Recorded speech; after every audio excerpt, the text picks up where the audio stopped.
What's going on, Lions fans? Welcome to the Pride of Detroit POD your home for all of your favorite Detroit Lions news, updates, analysis, and so much more.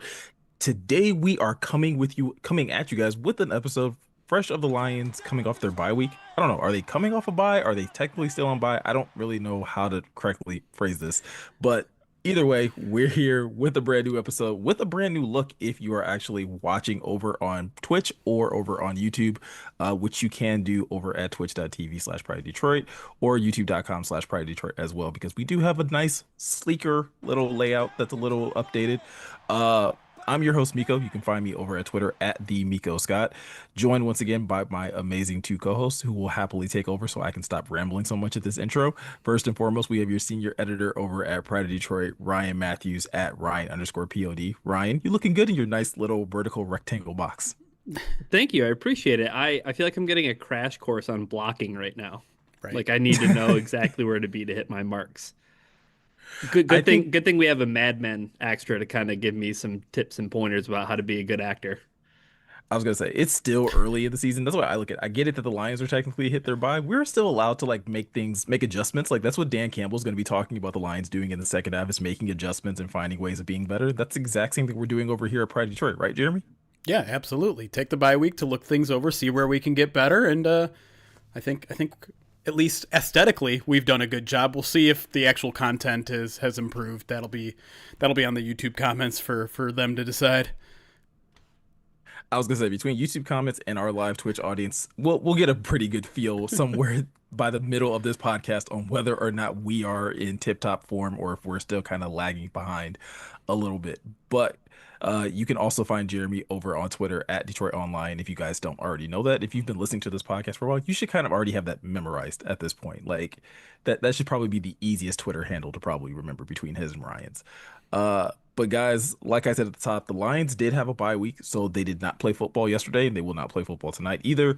But a lot of things have happened so far throughout this season, and I think this is a good time for us to kind of pause, take a look back at some of the things that have kind of happened so far this season, as well as, look ahead as well to kind of just be able to kind of set the table for what has already happened, appreciate those things that have happened, and kind of take inventory of what needs to be fixed or probably even improved on going forward. Right, Ryan?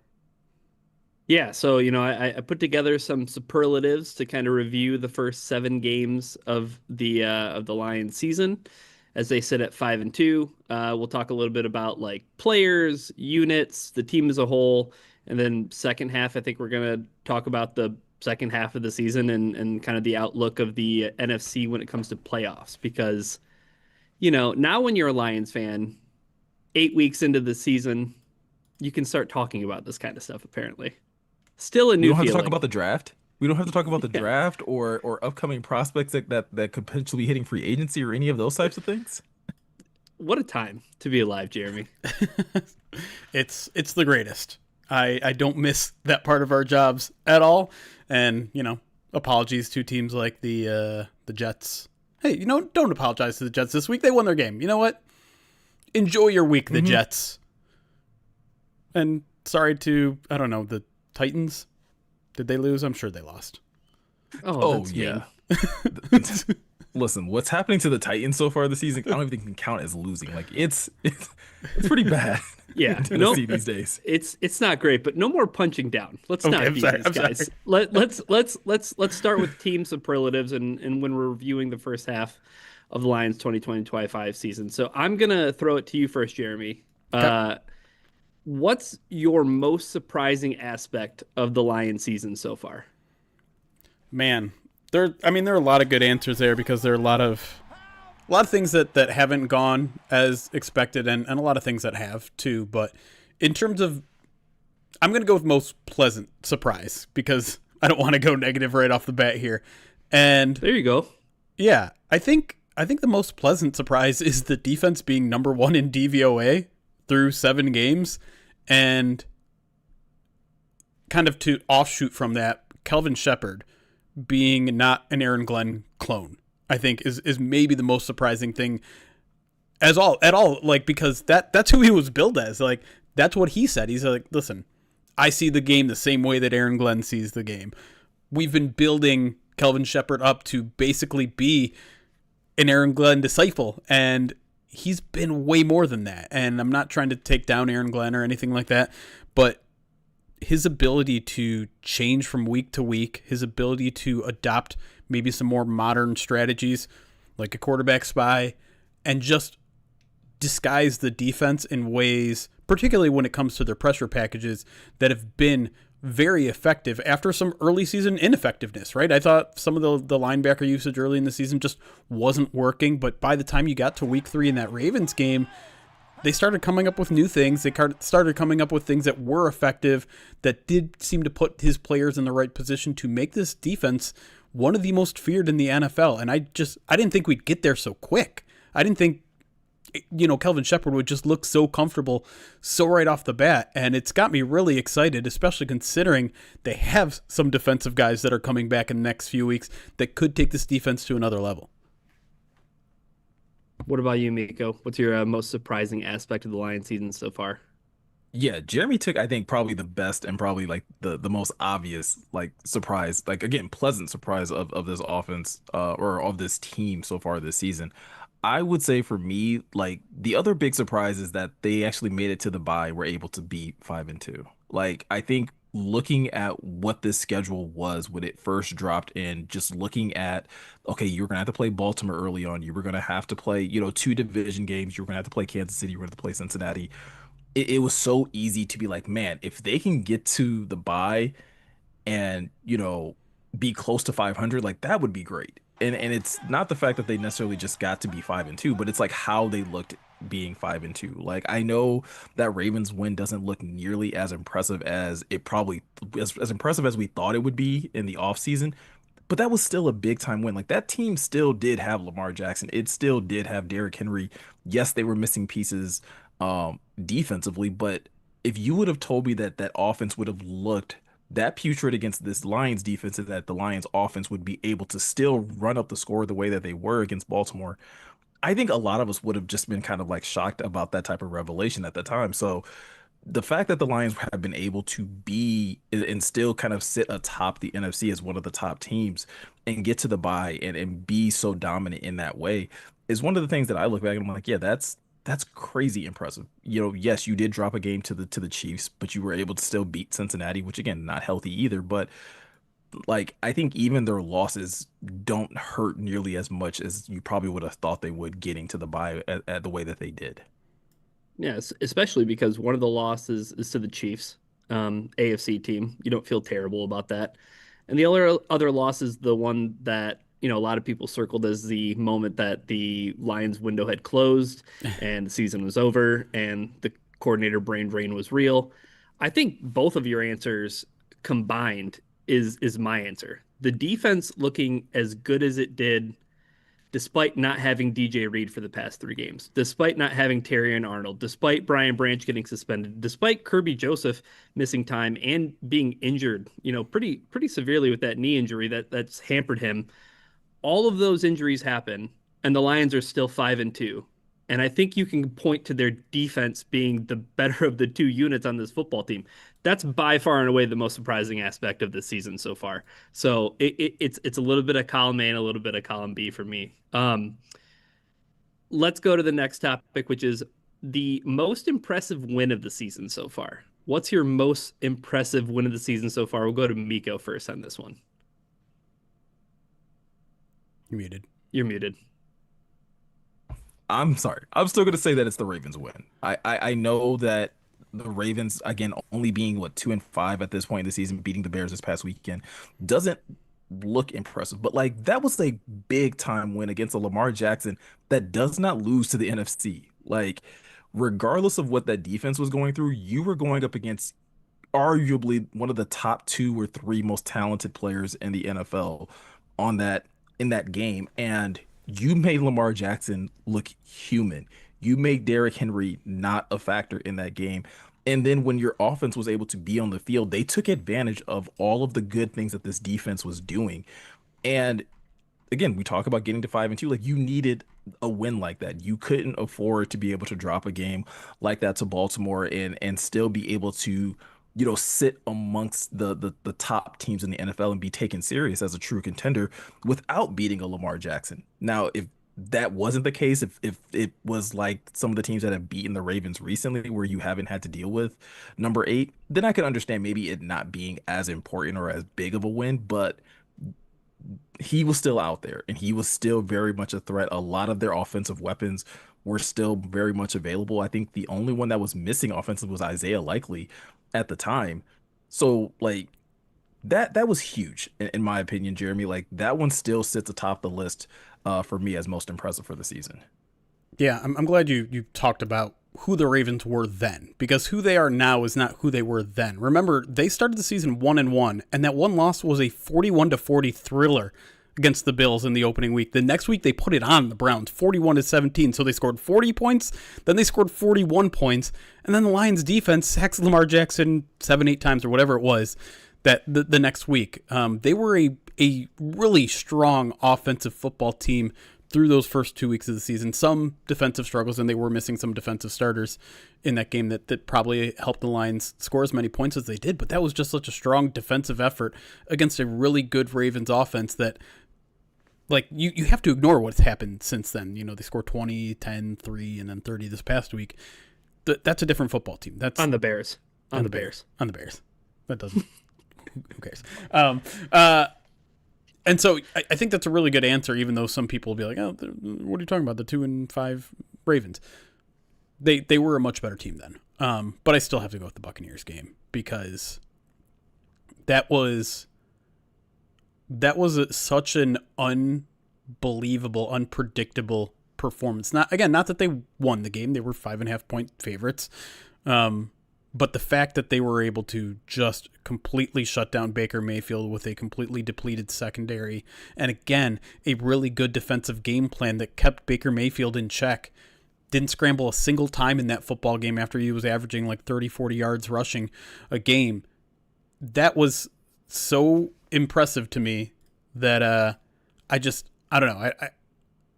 It's one of those hallmark wins that has me believing that this defense can come out there and perform at a high level no matter who they're going up against, no matter who's injured, right? You're missing your top 2 safeties, some of your best players on defense.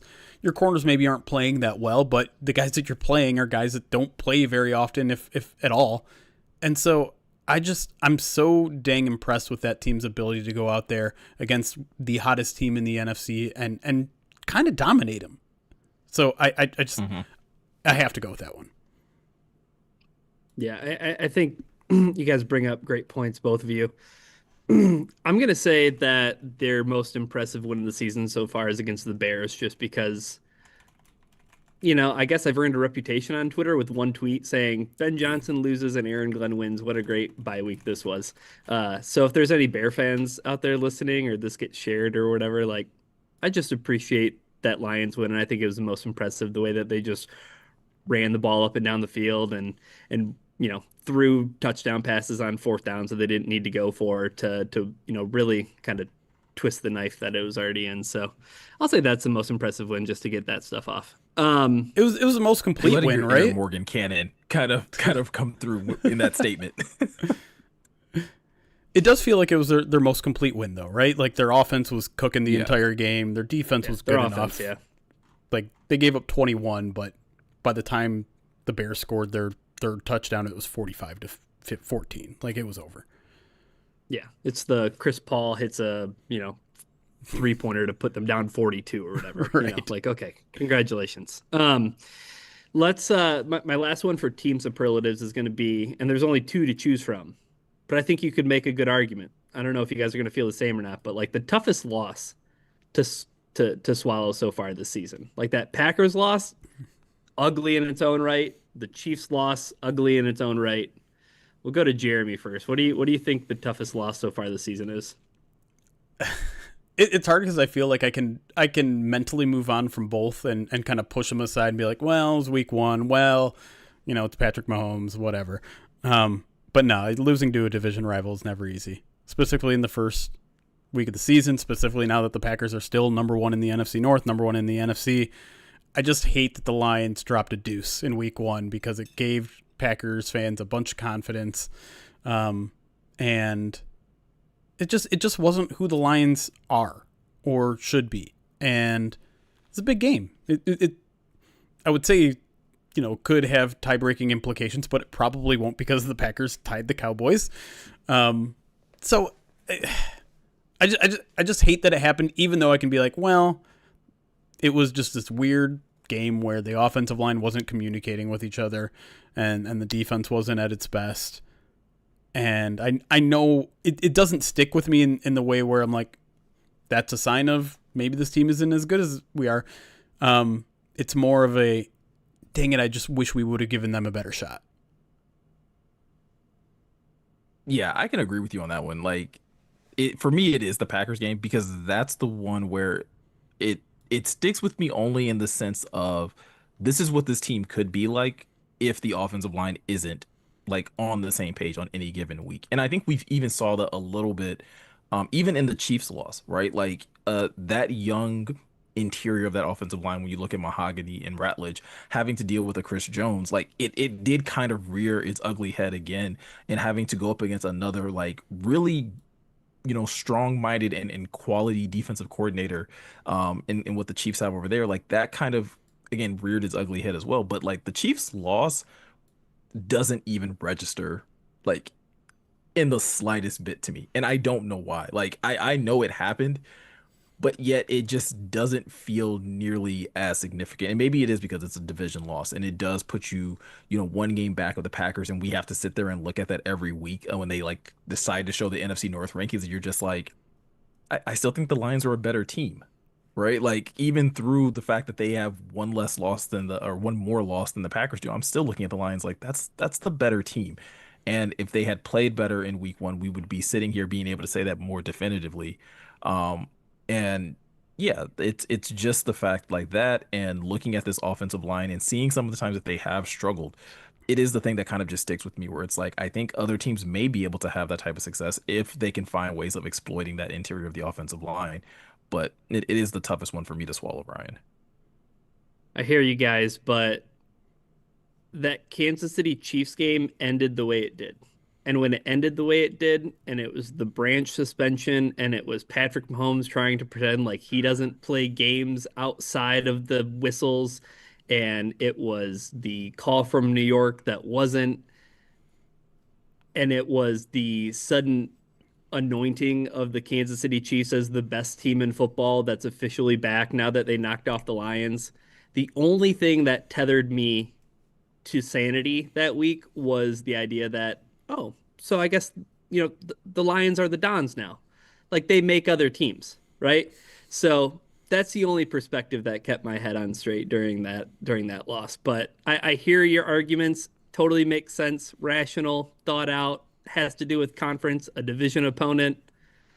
Week one, being subjected to Peter Schrager fireside chats with his crossed legs and talking about Jared Goff's Oh, record outside of Ben Johnson oh and my God. Sean McVay. Oh yeah, we're a long ways away from that, right? We're now we're on to Diana Rossini reports that people need to respect Jared Goff more, and they need to forget that old image of him. Like, And the lines are I also mean, calling about every position at the trade deadline. all of them, All of the positions. just positions, but all fair, all is fair. I want to run through these player ones kind of real quick. Who is your defensive MVP of the season through 7 games? Which one of you guys has an answer? I can go first with this one. Okay. For Okay. me, I'm gonna go Jack Campbell. Ooh, Like I think I what like Jack it. has put on tape and what he's been doing on the field has been absolutely incredible. Like, and it doesn't take away from like Jeremy. I'm sure you're gonna go with Aiden. It doesn't take away what Aiden has been doing for that defensive line because he's definitely helped like reinvigorate that defensive line in terms of pass rush and as well as run defense. But what Jack has done when in terms of run stopping, being able to get after the quarterback, being able to play in coverage, like I mean, again, we're talking about this Bucks game where he's being able to be like singled out one-on-one coverage with Rashad White, and he's getting to do his first seatbelt celebration. Like I think we've seen the maturation of Jack Campbell in such a way where he's not just like one of the guys that's contributing. Like we always talk about when this defense is healthy, we talk about Aiden, we talk about Aleem, we talk about Kirby, and we talk about BB. We really have to start talking more about Jack Campbell, and I think what he's done through the first 7 weeks has kind of showcased that in how well rounded he's been as a defensive player. Yeah, honestly, Jack Campbell was the first guy that came to mind when this question was asked, and I am going to pick Aiden, but I do want to talk a little bit more about Jack, because one of the things that I think is pretty fascinating about the defense this year, and it was Justin Rogers of Detroit Football Network who kind of wrote a whole article about this, how the defense has adopted this ability to change on the fly. There's so much more in the players' hands before the snap now to adjust to the offense, adjusting to call plays at their own will. And who is at the center of all of that is Jack Campbell. Jack Campbell is the guy that's telling everyone needs to be aware. He's communicating the call. He's changing the calls. He's making sure everyone's in the right spot, both, in front of him and behind him. He is now the heart of the defense, and like you said, he's contributing in every factor of the game, whether it's pass rush, whether it's run defense, whether it's coverage, man or zone. He's doing a little bit of everything. I still think the zone coverage has some ways to go, but everything else, like, he has shown marked improvement, and you can tell it's because he has such a supreme understanding of the defense that everything else is just instincts at this point. He's not thinking, he's playing, and it's noticeable. It's extremely noticeable. But Aiden Hutchinson, really quick before you continue, go ahead. Really quick before you continue your point, I just want to put some numbers behind what we're both saying. I mean, again, we're 7 games into the season. Jack already has 64 tackles, 3 sacks on the season, 5 tackles for loss, 1 fumble recovery, and 2 forced fumbles. Like, these are great numbers for any linebacker, and we're talking about these are his numbers just through 7 games. Like, yeah, and I think he's just going to get that much better. Yeah, he's only going to improve. But yeah, it's hard also not to just say Aiden Hutchinson, because the man still leads the NFL in pressures by, I think it's 6 now, after the bye week. He's still the force that everyone has to reckon with. You watch the game tape and you watch devoting, 2, 3 guys to this player alone. And the reason why Al-Qadim Muhammad is now a household name in Detroit, because he's getting a bunch of single teams. The reason why Lacey is a guy who's shown a little bit of production after being someone that, was an afterthought on the 53. It's because Aiden Hutchinson is drawing all this attention. The reason why Aleem McNeil is going to continue to eat now that he's back up in the lineup, is because everyone is paying attention to Aiden Hutchinson, and he's still producing. He's still amongst the top 10 in sacks right now. He is such a huge force. He's such a valuable player that he adds value to every single person on that defense just by existing on the field. And you can't really say that about anyone else on the defense. Yeah, I feel like those are really the only 2 answers. Kirby's got a lot of the numbers, right? The interceptions, but you still feel like there's been so much left off the plate this season just because of the injury and how that's kind of limited him a little bit. My right-in answer is just going to be the former GLIAC Defensive Back of the Year, Nick Whiteside, for his single game performance against the Tampa Bay Buccaneers. So that's my defensive MVP so far through 7 weeks. All right, flip it to the other side of the ball, Jeremy. Offensive MVP through 7 weeks. This almost kind of feels like a bit of a no-brainer, right? I mean, maybe. I don't know what I actually don't know what the no-brainer. I think I'm still going Amon-Ra. Because that's not one of the names I was thinking of. Really? Yeah. He's still the go-to player at every single big moment in the game. He is still the guy that moves the chains on third downs. I was saying that's okay. Ryan. Yeah. No, I just think he is the guy that remains unstoppable. I've yet to see a defensive game plan to hold Amon-Ra in check. And when I look at this team and how they're succeeding on offense right now, it's actually not as much through the run game as I would like it to be. Their success rate running the football is in the 16 to 20s, depending on which outlet you're using for your advanced statistics. They're not running the ball particularly well, and that's not necessarily Jahmyr Gibbs' fault, which I imagine is maybe what Ryan is thinking if he's not thinking Jared Goff. But I just think anytime this team gets into a rut offensively, it's usually Amon-Ra that gets him out of it. And so I think he continues to be the centerpiece of this offense, even though, yes, Jahmyr Gibbs has made a couple of big plays. He was huge, obviously, in the last game against the Bucs.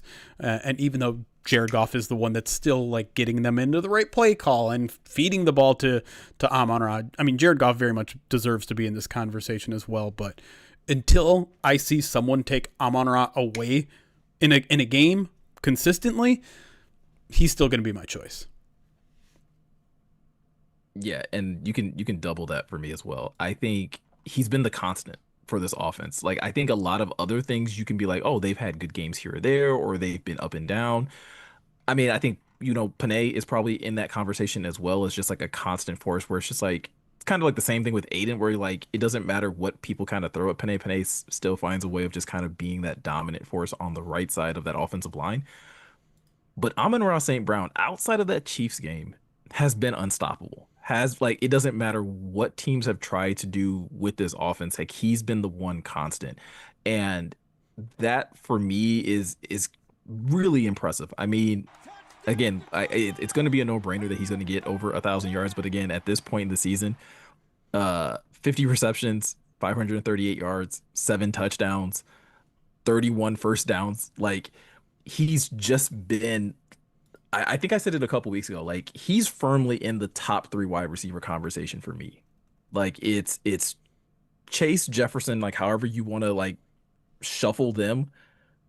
And if you want to do like one of them is one and the other is 2, then Amon-Ra has to be 3, because I'm not sure there's any other receiver in the league that you can like just count on so reliably. Maybe CeeDee Lamb, but like I think at this point would take Amon-Ra over CD. Ooh. Amon-Ra is great. He's awesome.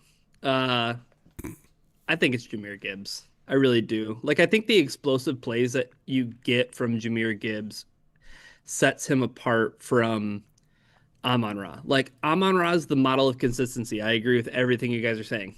And it may feel kind of a little bit of a 1A, 1B kind of thing now with me. You kind of take him for granted, so to speak, just because he is so consistent. So when he does drop a pass on 4th down against the Chiefs, it's like, oh my gosh, come on. Like that's just unacceptable. But then to make it a point during the broadcast on the next game against the Buccaneers to be like, oh yeah, like Amon-Ra called Jared Goff and was like, hey, that's my bad. Like I need to be better than that kind of thing. So when you have a guy who's as consistent as Amon-Ra St. Brown is, you do take him for granted a bit. But I just think that without Jahmyr Gibbs, I think this team would be missing a lot on offense. I think this team would be missing a lot. And that's no slight to David Montgomery. It's just the element that he brings. We saw a little bit of him as a receiver now, being utilized in a way that I think, there was that question asked at the beginning of the press conference, Jeremy, to Dan Campbell about, is there somewhere on this team where you can expect some improvements based on what you've seen like the first 7 weeks? Are there areas, opportunities to get players more involved? And I think John Whitaker talked about it in the question of the day, but it's like using Gibbs as a receiver, not a gimmick kind of screen game, because the Lions screen game that's like the dirty little secret about their offense, has been pretty darn bad this season. But using Gibbs as a receiver, like downfield and getting him the ball in ways that you can utilize his speed, because those plays where you just flip the field immediately with 6 points with the Lions defense, I think that's a bad spot to put an opposing football team in. Like for years, it's kind of seemed like, well, the Lions' ability to kind of just 4 yards in a cloud of dust their way down the field, like that can be effective. Sure. But I think with their defense, like it's as equally effective to hang points up on the board and then go up against that defense and see if you can hold serve. And Gibbs just provides the path to that. J-Mo provides the path with that. I think that's why a lot of people want to see him more evolved. The explosiveness, I think, is going to be something I really hope to see in the second half. Yeah, no Can doubt. I ask a question Sure. to Sure. Ryan, like specifically about Gibbs? Like, would your answer be different if the Bucks game doesn't happen the way it happens? No, I felt that way about Gibbs before the Bucks game. Okay, because I'm just curious, because like obviously Hmm. like that's his biggest game to date, and that's like that's what has him at over 500 yards rushing, close to 200 yards receiving. You kind of take that away, and it's about like 300 some odd yards rushing. Only what 4 touchdowns on the season. Like I don't know if it's nearly as impressive He's doing the thing I do without with that the game. biggest rush of the game, except he's doing it for an entire game. Yeah, it's Take away Gibbs' favorite best game, and he ain't nothing. I didn't say nothing. I just said like I don't. I do question like again, especially if we're talking about Gibbs or Saint. Like that's where I say like I think Saint's Yeah. just been more consistently like sure. on But from I week think one to now. I think there is something to say though about the offense needing to be a little bit more explosive, and Gibbs being probably the primary source of that, because while I think the Lions are a possession team and they like to do the four yards in a cloud of dust thing and 10, 15, 18, 20 play drives, whatever they did in that Ravens game twice, I know they like to be explosive too. I know they just as much prefer to not have to work as hard, to not have to run it 20 times in a drive and just beat you deadly with an 80-yard strike. I don't think it's happened as much as they want it to, but I think that is something that Gibbs has provided that really no one else on the team has so far. Yeah. All right. We got time for one more. Yeah, a couple. If you want to fit two in, we can do Okay. two in. All right, here we go. What about your most surprising breakout player, either side of the ball, either offense or defense? Who's the guy who maybe you had just a set amount of expectations for and they've exceeded it? Let's go to Meko. You want to go first? You got an answer? I got one for this one. I'm gonna go DJ Reed. This might be, I don't know, people might kill me for this. I was a little sad about losing Carlton Davis because I thought Carlton Davis fit this team's like identity in terms of like what they wanted from an outside corner, but I understood like you could not afford to pay him what they paid him. And I was still excited about what DJ Reed could be, but I was really like questioning like could he live up to like everything that Carlton Davis was, not just from a coverage standpoint, but also from a run defense standpoint. And DJ Reed has blown my expectations out of the water. Like before he got hurt, we're talking about a guy that like was legitimately shutting down his side of the field. And you weren't seeing, teams target him a ton. And that says a lot when you already have one, sub 6 foot corner out there that's doing a really good job in Amik Robertson, to now have a second one in DJ Reed, again, doing it both in coverage and run defense. I think that's probably has to be like one of the most pleasant surprises that the Lions fans have gotten specifically on that side of the football. What about you, Jeremy?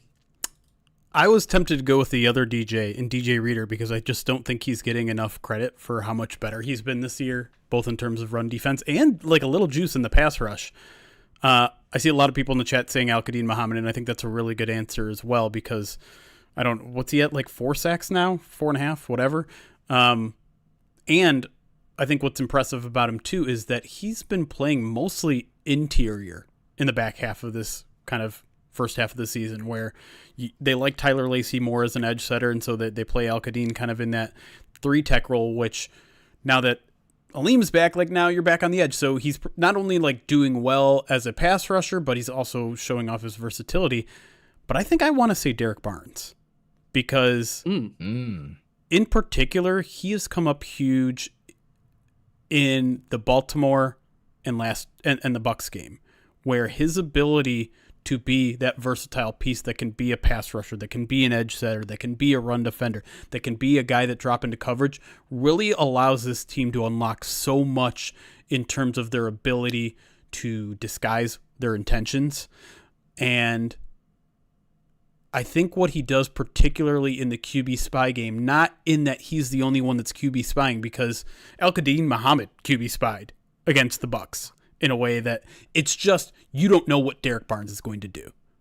He's one of those like force multipliers where he is so unpredictable that he allows you to use him as a distraction or use him as a pass rusher or use him as a guy that's primary dropping into coverage or as a run defender. And I think part of the reason that we're able to give Kelvin Shepherd so much credit is because he has someone like Derek Barnes at his disposal.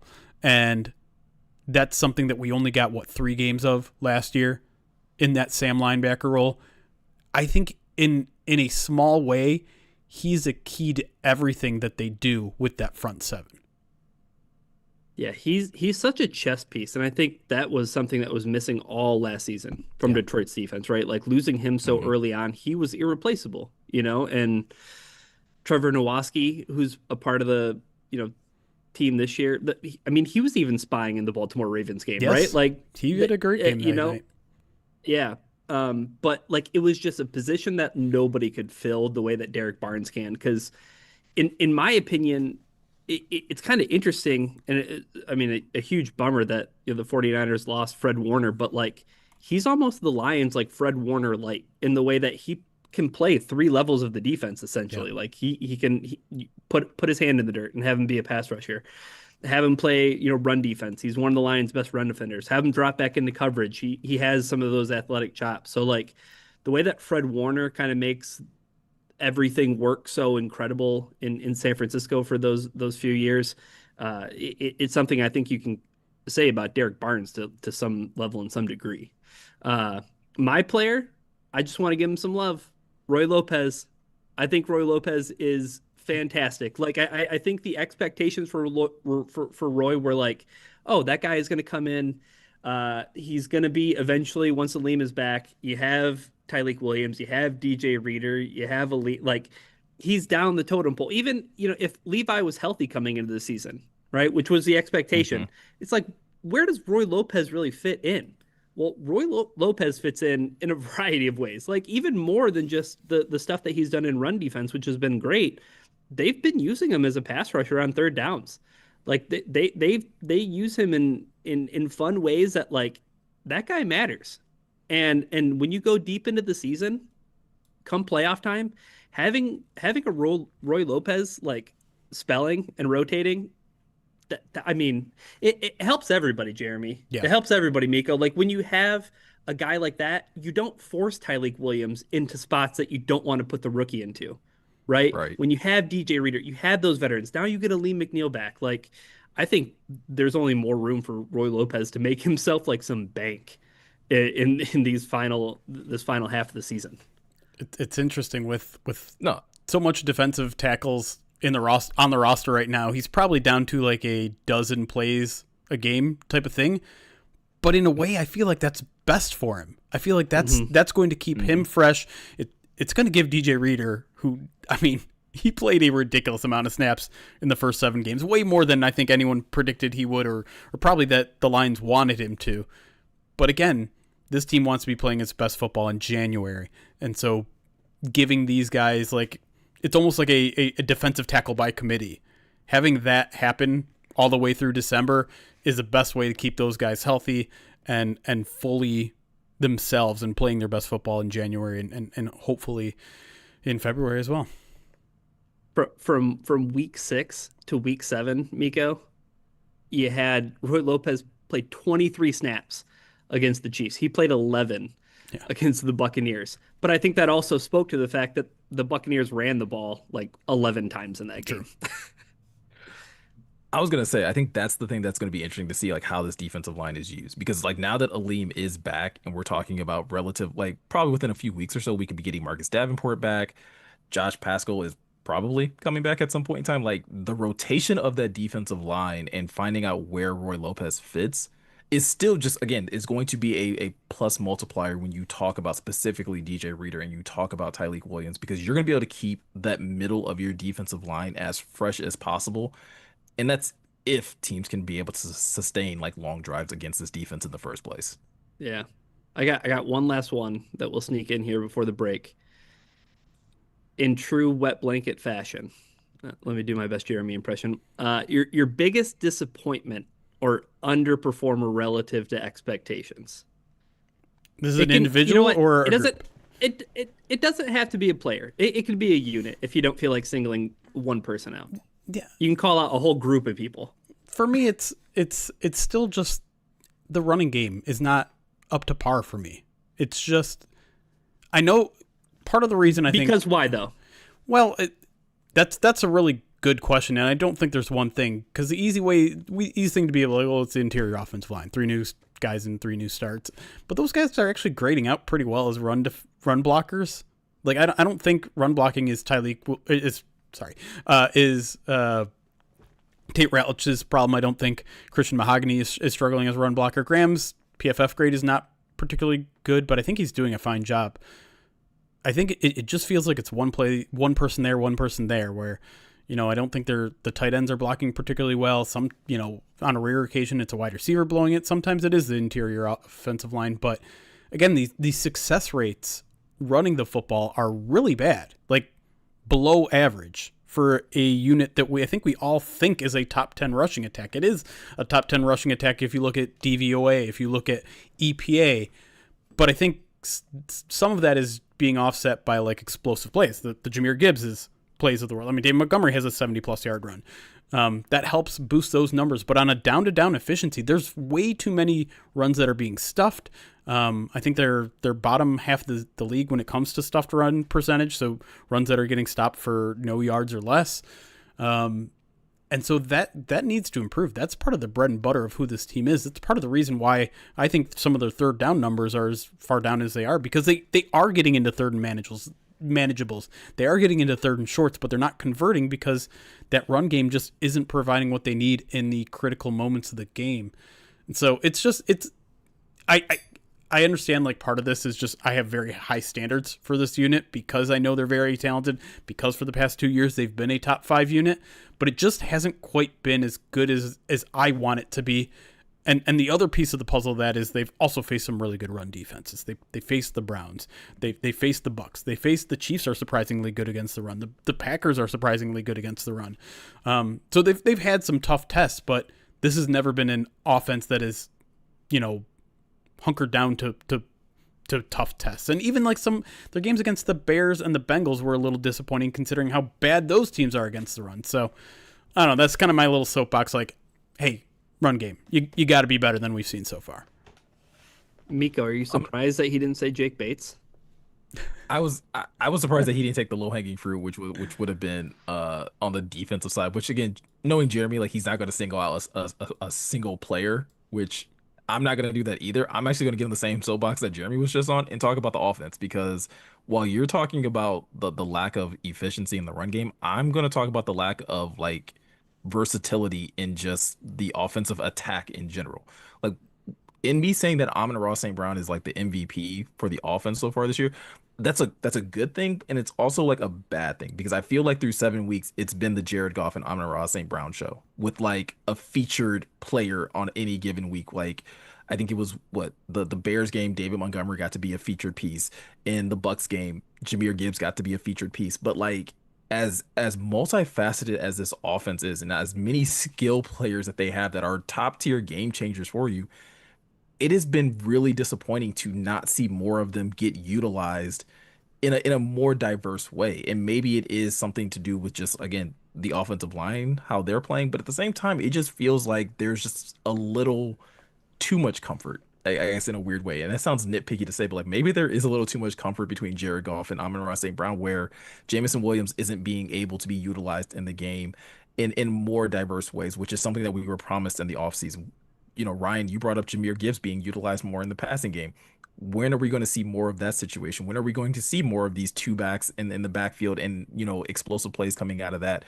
Sam Laporta, again, having moments here and there, but it feels like we're still not even seeing the full extent of him as an offensive player as well. So for me, that's probably been the most disappointing thing, is that like as explosive as this offense should be, it doesn't feel like it's always been that through 7 weeks, despite having a couple games here or there where they've put up 40 plus on opposing teams. It just doesn't feel like it's been consistent enough for me. That's fair. I think being a couple weeks removed from the injury It's made it easier to put distance in between myself and Terry and Arnold, who's been, I think, quite easily like the biggest disappointment so far for this season relative to expectations before the season. Yeah. It was, he's looking every bit like the player who makes that jump from year one to year two because the game has slowed down for him, because he understands more about where to be and when to be there and making plays on the football, which was the next step. And I know he has some passes broken up, and I know he got an interception called back, but it was starting over at square one with a lot of the with a lot of the penalties and a lot of the flags and a lot of the handsiness that you were hoping that that stuff had kind of worked its way out of his game and out of his system. And the frustrating part just being it truly did feel like starting over from square one, from week one. And it was the groin injury, in the Packers game. And then it was him coming back and more of the penalties and more of the opportunities and spots where he wasn't in the right position. He wasn't communicating the right way, or he was just a step too slow. And it was, it's a good thing, to Miko's point. I know he pointed out DJ Reed and how well he's played so far this season, but if not for DJ Reed, the Lions would be in a pretty tough spot when it comes to the cornerback position, in a place where, just relative, also, I guess it's kind of the frustration of, like, Brad Holmes has spent so many off seasons, it feels like, trying to Mhm. get that position in a spot where you feel some long-term, like, real optimism. Like, I feel a lot of optimism about the defensive line, like with the way that Aleem looked, coming back, with the way that Hutchinson has looked. Like, there's like long-term, like, feel really good about this unit. With all the tinkering that's been done to the cornerback position, it's just like, can the Lions catch a break? And even when DJ Reed looks good, then he gets hurt, and it's a position as a whole. But the ire of that kind of frustration ends up just being Terry and Arnold for the way that he's kind of underperformed. Yeah, and I think real quick before Yeah, I'll I think let that's you. pretty fair. I think one of the things that at least I'm hoping for is like with him coming back from this injury at some point in time, like the Lions continue to stick with the whole like s- swapping back and forth between him and Amik and getting some more of seeing Amik get back to playing the way that they saw him playing in the offseason. Because I refuse to believe that that was just like a fantasy, like that everyone just kind of made that up, Jeremy.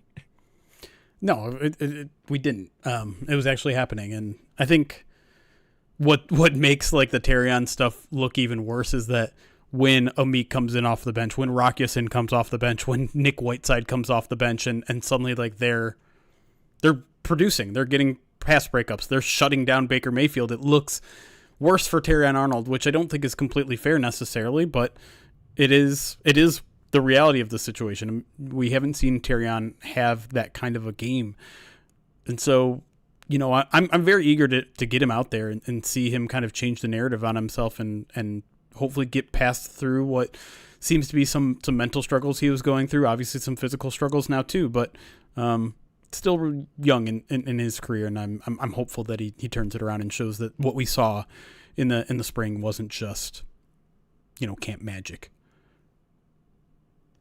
Yeah. But in the meantime, while we wait for Terrion to get back on the field, you guys can go over and head to righteousfelon.com and be able to get the magic that is their craft jerky. The Mm. Pride of Detroit podcast is brought to you by Righteous Felon Craft Jerky. It's the jerky that fuels the Pride of Detroit POD cast. Each 2 ounce bag of jerky has 16 to 20 grams of protein, and each stick has 8 grams. Trust me, if it's good enough for the Lions, it's going to be good enough for you too. Righteous Felon is based in Westchester, Pennsylvania. They use locally sourced, all natural black Angus beef and prides itself on superior quality, revolutionary branding, and unique flavors that go beyond the stereotypical jerky offering. Guys, when I had to basically eat 6,500 calories in a day, I at least got one meat stick in that was from Righteous Felon. The street taco is by far between that and the Fal Capone, two amazing flavors, and they couldn't be like any more opposite. Like the Fal Capone is like a nice savory type of like jerky stick, while the street taco, again, you kind of get some of that savory, you get a little bit of sweet. It's a really good time. So if you want to go over to righteousfelon.com and use the promo code POD15 at checkout, that'll get you 15% off your order. Again, that's promo code POD15 at righteousfelon.com. When we come back, we're going to go jump into some more of Ryan's superlatives as we look ahead towards the rest of the season and kind of try to set some expectations for what the Lions will be and what are some things that they need to be on the lookout for. So stay tuned for that and a whole lot more right after this.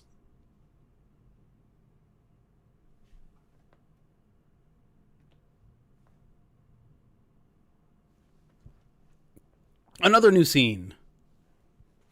Hopefully the chat shows Transition. up because that's the one thing I haven't been able to test. So say things, chat, and hopefully you show up in the actual chat box. You're not. Dang it.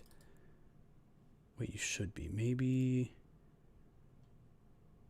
Are you in front of? Oh, I think I need to put you in front of the background. There it is. There it is. We're good. Fixing things on the fly. You're a little small though. Text is a little small. That's fine. You're fine.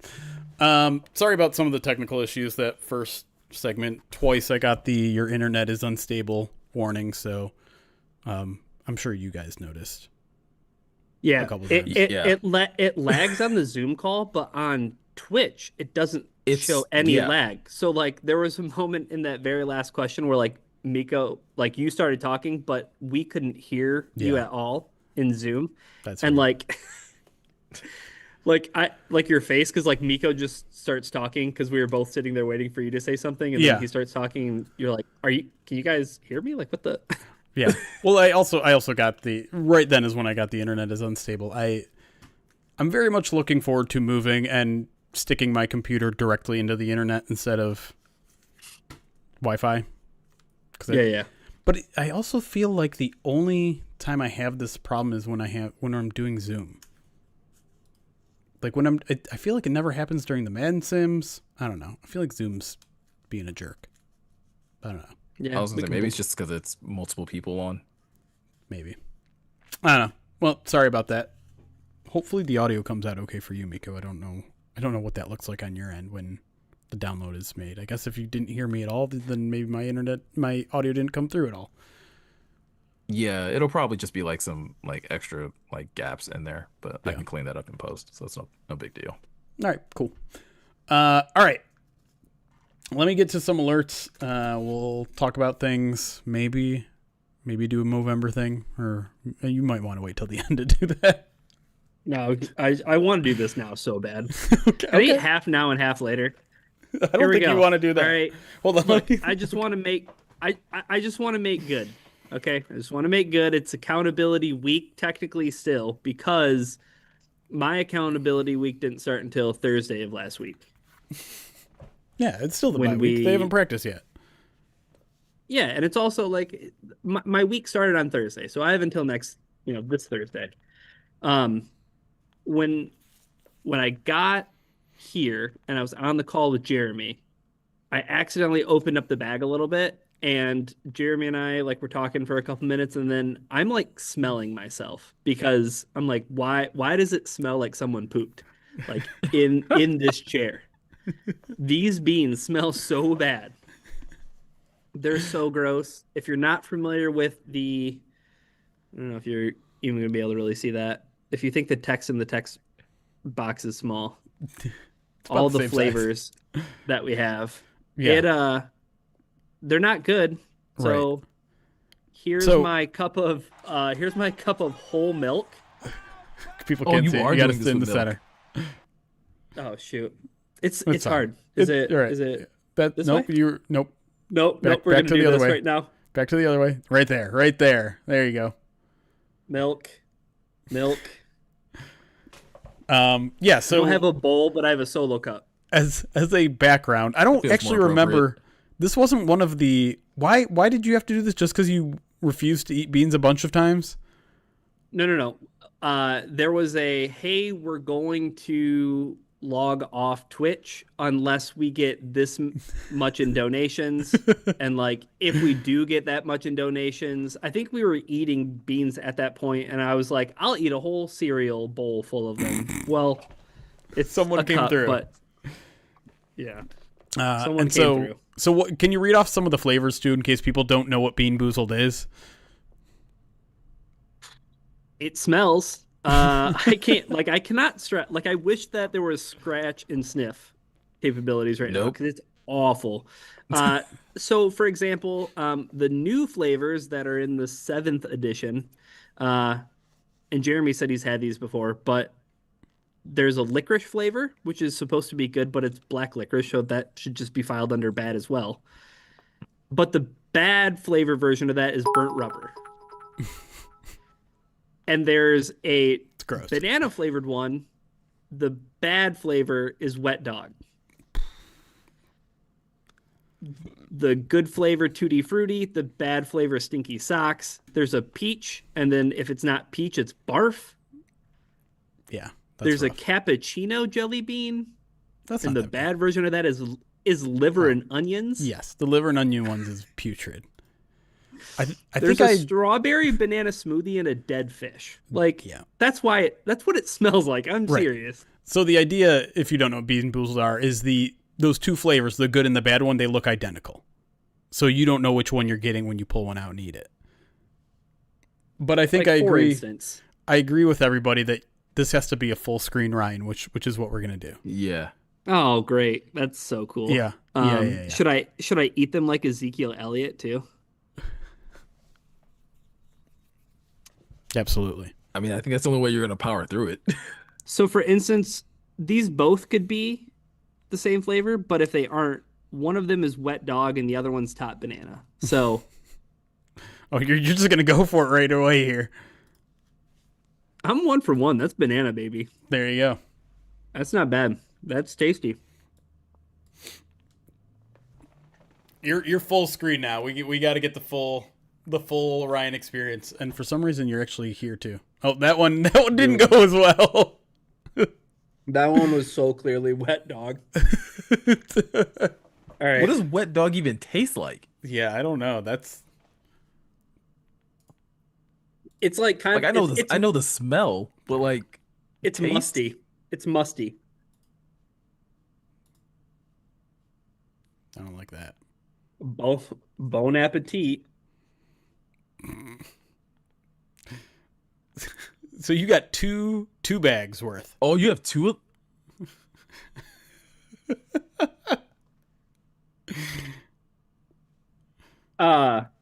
Yeah, each of these 1.9 ounce bags, as I was telling Jeremy, I can't wait to eat 144% of my daily sugar intake. I don't want to hear it after what I after what I did this weekend. Did you just smell that and almost Yeah, die? it's rancid. It's so gross. It smells like something rotting by the water. Ugh. Okay.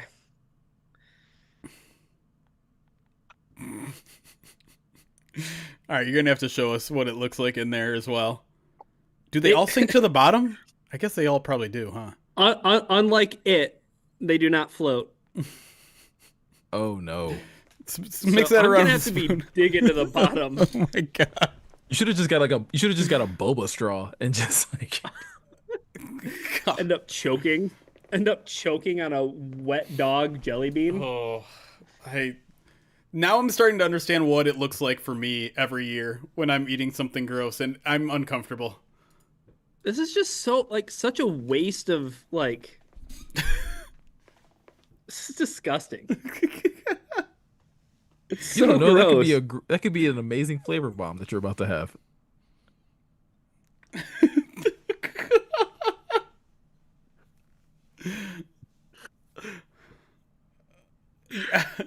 I don't know if I could do this.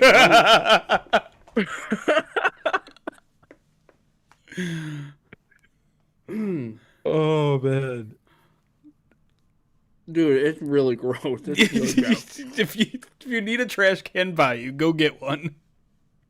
Do you have a sub picked out for tomorrow? Okay, imagine eating. I don't know how they would even get this way, but imagine eating rotten sunflower seeds. Interesting. Yeah, I don't know what that could possibly be. This is awful. Like, I hate the way that the milk makes them all glisten. That's the boldest choice that you made. Like outside of eating these in general, the fact that you went with milk.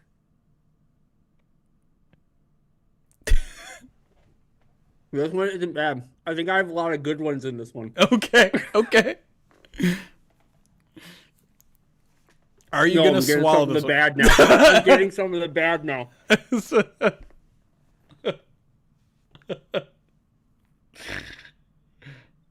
Dude, it's so gross.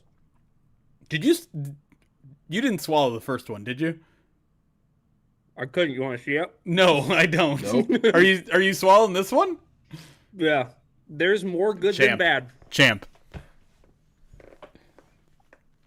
Dude, I'm going to show you these.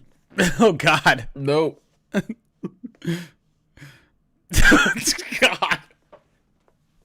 That's what it tasted like. The stains on the side of the cup too. Oh, man. Oh, that's so gross. I'm not even savoring it. I'm trying to get them out of my teeth. That's always the worst part is like you have lingering Dude, flavors in your teeth. Demonetized. Yeah. Oh, my internet's unstable again. Great.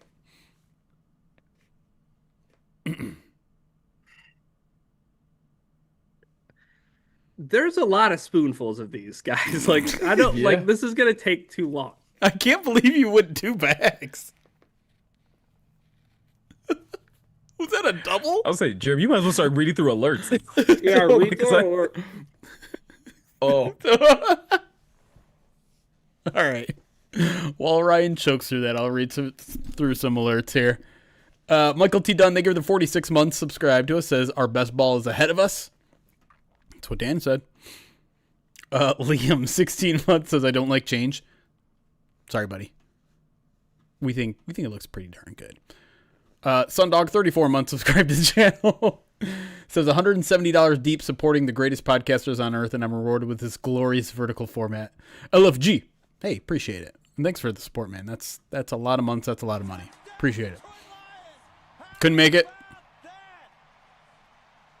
That was not a good one. And like the milk is starting to change. Like The consistency. it's Oh, the color well, of it's it. starting to get some. It's starting to get some specks in it too. It's dissolving. No. Like, look at those things emerge from the Ugh. The fiery, red ones don't look like they could be that bad. the watery depths of hell. This is terrible. Brad in Red New ones York. don't look that bad. Brad in New York, 32 months subscribe channel says, "Hey, you can subscribe now with Prime from the app. Finally, it's little things. Is that true? That's great news. Say what? Yeah. You can use Maybe your I'll actually Twitch Prime switch from over. your phone.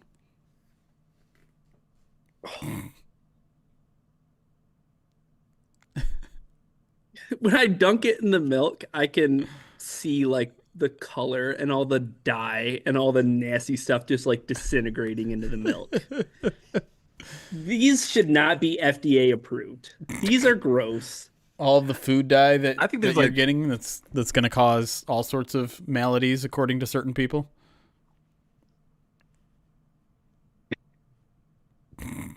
All right, here we go. All right, here we go. Keep reading alerts. It's kind Okay. of soothing. It's making it suck less. Okay. I kind of don't want to do it now. Nick the Greek, Nick the Greek, 59 total months subscribed from Nick the Greek says my peak fantasy to make love while wearing a Tanuki suit from Super Mario 3. Thanks for sharing your kink. Appreciate that. That was Nick the Greek. Yeah. That was actually kind of normal for him. Thomas J. Hutchins, 32 months subscribed on Twitch. Appreciate you. Nish 911, 7 months subscribed to the channel says Jack Campbell hitting that same year 3 leap as Derek Barnes. Maybe playing linebacker in the NFL is just hard. Jack is going to be a big name in the league for a while. Yeah. I've been so pleasantly surprised by him this year. He has been very good. The pass rushing mostly has been like, What happens if I do this? Oh, this is what I wanted to do, so we're bigger. You look like you're in so much pain right I've now. I've made that face so many times the past like 4 Novembers. It's so gross. It's just like it's the I defeated pain look in your eyes. I wish you guys could have saw me eat that last meal of the 6,500. Like I know I posted the clips of it. It was bad. I can't. Like I wanted to know how that went. I I'm well, before I tell you how I went, I'm so curious. Like if you guys had to do that challenge, what like how would you have structured it? Like how would you have gotten or what would you have chosen to eat for the day? It, Because it's hard, right? it I was don't I don't know the yeah, and strategy. I picked I things don't that I know. actually enjoy. Right. I don't think I would have been able to do it. I just because everything that's high in calories is just going to fill you up so much. I don't feel like there's a secret. I don't think there's a crack to code, a code to crack. Why I is will the say, dripping like, of the the milk only thing like that I extra wish disgusting? Come on, one more drip. They're disintegrating. The texture on them is awful. Like they're no longer smooth. They're like Oh rough. yeah. Mm-mm. So right now I'm looking at a spoonful that includes two black ones, so it could be burnt rubber and or licorice, the toothpaste or berry blue, the old bandage or pomegranate, and Ugh. liver and onions or cappuccino. That's gonna be a bad one. That's Yeah. gonna be so You're bad. done. You're dead. It smells like a campfire. Like I don't like am I having a stroke? Like what's going on? Burnt toast? Is that one of the flavors? So Dan, the 6,500 like it started out really good. Like breakfast was a cakewalk. Lunch was like kind of tough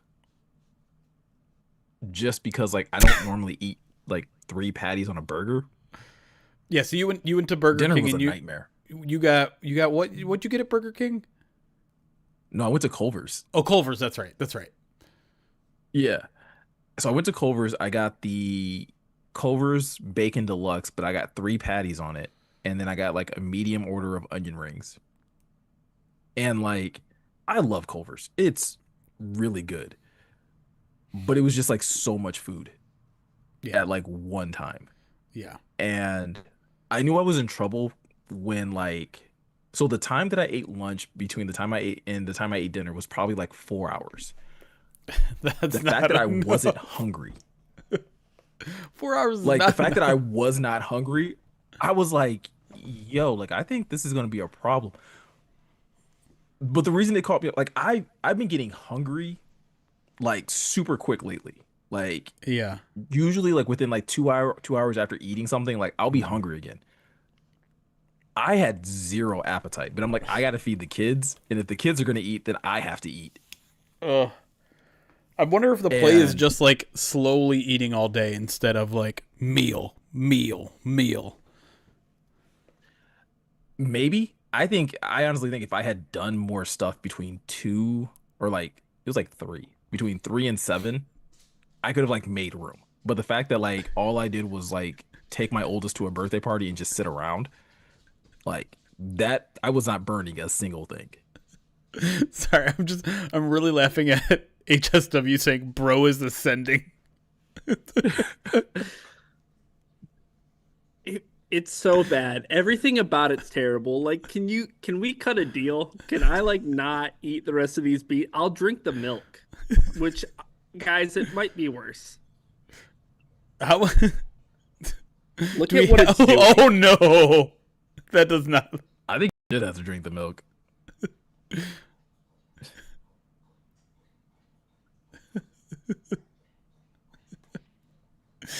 I It's starting to get gray. Like the milk is gray. I think I'm gonna put it up to a I don't poll. even like the way it's coating the spoon. Like This here's the Dude, crazy chat treat me right. Chad is the fact that there are so many people that are trying to keep you, like, make you do this is wild because I asked multiple times over the weekend if I needed to blend together the Rotel dip and the JMO burger together, and people are like, no, just eat them separately. It's fine. We don't care. Yeah, and everyone in the chat is like, finish those beans. Yeah, you got off so easy. What? No, I think he's I'm talking about Jeremy. Jeremy yeah. got off so easy in comparison to what you and I had to do. I mean, I did invite this on myself. I mean, yes, that is the. I mean, I also volunteered for that, but I was also doing that to spare Jeremy. Like, you fell on that. You fell on those 6,500 calories for him. All right. This is just going to be a Twitch chat. Sorry, YouTubers. You can come on over to twitch.tv/Pride of Detroit if you want. Does Ryan have to finish the beans? Either yes or no, the milk is fine. 2 minutes to vote, starting now. Like, chat, just hear me out. Like, I feel nauseous. I think I might puke. Oh no. You think I'm kidding right now? You want to see a grown man vomit on stream? That's weird. What's the poll at right now? I don't want to tell you. Oh, it says we're at no. The milk is fine. Yeah, okay, you can see it. I wanted to keep it a secret. 65% right now saying the milk is fine. Nope, I'm gonna close it. I'm gonna see if chat has a heart. If chat doesn't have a heart, if you don't have a heart, I won't have a stomach. Like, that's what's gonna happen. All you need to go is twitch.tv/Pride of Detroit. Here's what I'll do. I'll take one more bite of beans, dude. I'll never eat another Bean Boozled ever again. I'll never do it again. Yeah, Jeremy, I don't know if that's supposed to be on the Wheel of Pain this year. You better find something else. Yeah, I'm thinking about switching it up this year because, I mean, it's just the milk is so bad. The milk is so bad. The milk is so bad. Are you gonna throw up? And that's what you opted for. You like. Is it hard to retain staff at POD when the job description includes doing terrible things to your body? Hey, these guys all did this willingly. I didn't force them to do any of this. Yeah, hear me out, chat. I thought 6,500 calories would be easy. Like, I was so convinced. I would eat 6,500 calories of Bean Boozled. No, you wouldn't. No, I think you would literally go into shock. Well, Ryan, the good news. Seeing how you're reacting, like I think I did pick the better of the two. Like, I mean, not that I had to choose one, but like, I would have much rather did what I had to do than this. Yeah, at least you could enjoy the food. 68% becoming enjoyable. Of our Twitch audience has spared you of the rest of Bean Boozled. All right, look, you can't really get a good look at it because when I move the milk, I'm sending this in Slack right now, and if you want to put it up on stream, this is what I'm drinking. It's repulsive. This is bad. I hated every moment of this, but I'm glad that Jeremy instituted accountability week so I could get this done and over with. Like, look at that. That looks like milk left over from your favorite cereal. Yeah, this looks like cookies and cream. Not my favorite Stop cereal. lying to these people. Stop lying to these people. That looks like milk that like had a layer of like mold on it and you just like stirred it all up. All right, I'm... Yeah, what temperature is the milk? I feel like that's an important part of this equation.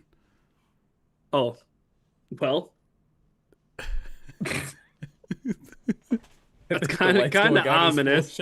It's kind of ominous. I don't like that at all, actually. Oh boy. Yeah, these are not Bean Boozled overnight. These aren't oats overnight. But this milk has been sitting out since... No.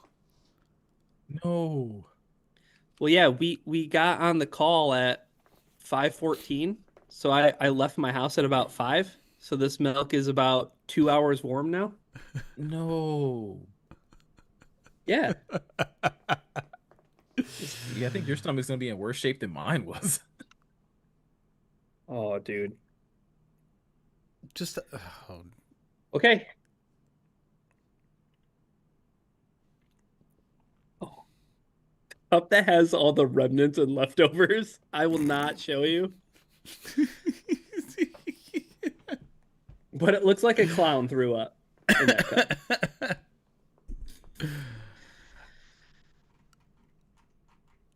Do you want me to read some alerts while you psych yourself up for this? Yeah. All right. I got a couple Nick the Greeks in here to hopefully soothe your soul here. 100 bits from Nick the Greek says the thing that is appealing about the Tanuki suit is that you can turn your entire body to stone at will. Another 100 bits from Kelly Stafford says From Kelly Stafford? No, from Nick the Greek says Oh. Kelly Stafford keeps a lock of hair from every one of Matthew's backup quarterbacks. She calls them it her menagerie. What? Sure, Nick the Greek. I'm sure it makes sense to you. 80 Jerome, 11 months subscribed to the channel. Beatty, 23 months, says thanks for letting me know. Presumably about Twitch priming on your phone. Nicholas JP, 17 months, says go Loins, get JJ this week. What are we thinking of the Packers after last night? Inconsistent, terrible first half, unstoppable second half.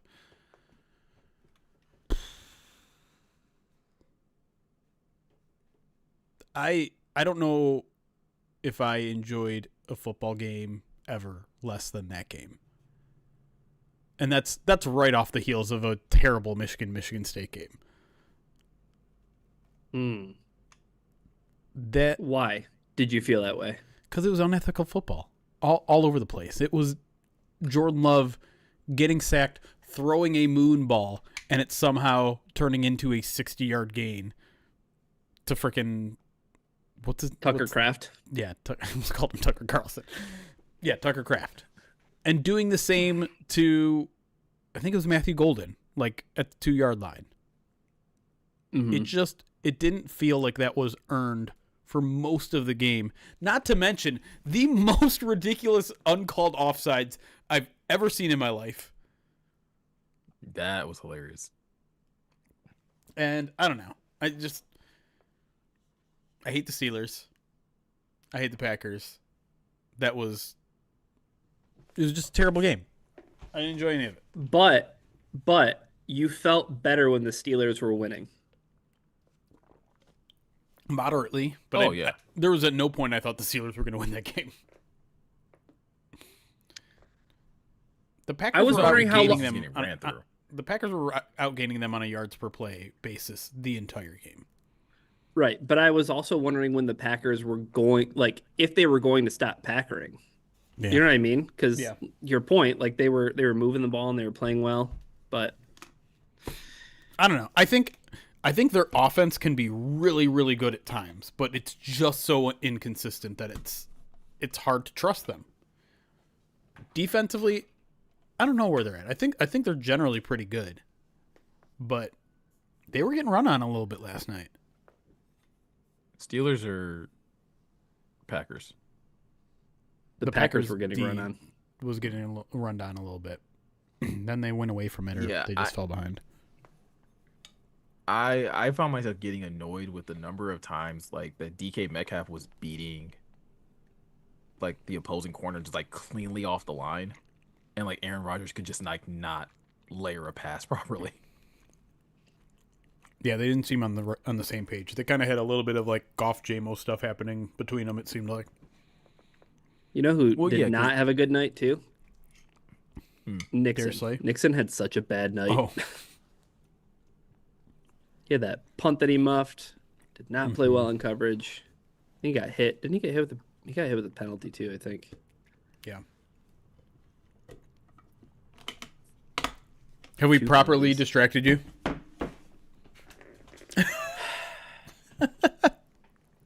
I still got some more to go if you want me to keep reading. Yeah, it's just I'm damned if I do and damned if I don't. Because like I thought about, well, I'll do this at the end of the second segment, but that means the milk will be that much warmer. Mm-hmm.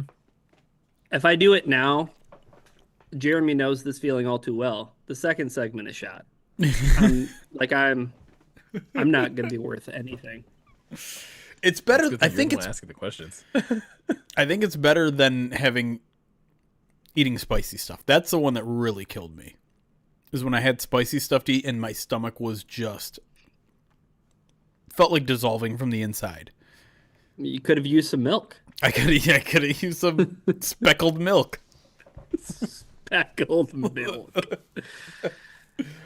Nick the Greek's 100 bits. Says Ryan is going to lose 10 pounds in a week and people are going to accuse him of being zumped up like Matt Patricia. And Ronald O. King, 20 months subscribed to us on Twitch. Appreciate everyone over on Twitch for the resubs and all that. And nothing on the YouTube side as far as I can tell. But hey, appreciate you guys watching over there on YouTube as well. Also, Kylo Den did redeem a list cast. And Kylo, if you're still here, I did not see what that list cast is. So throw it in the chat.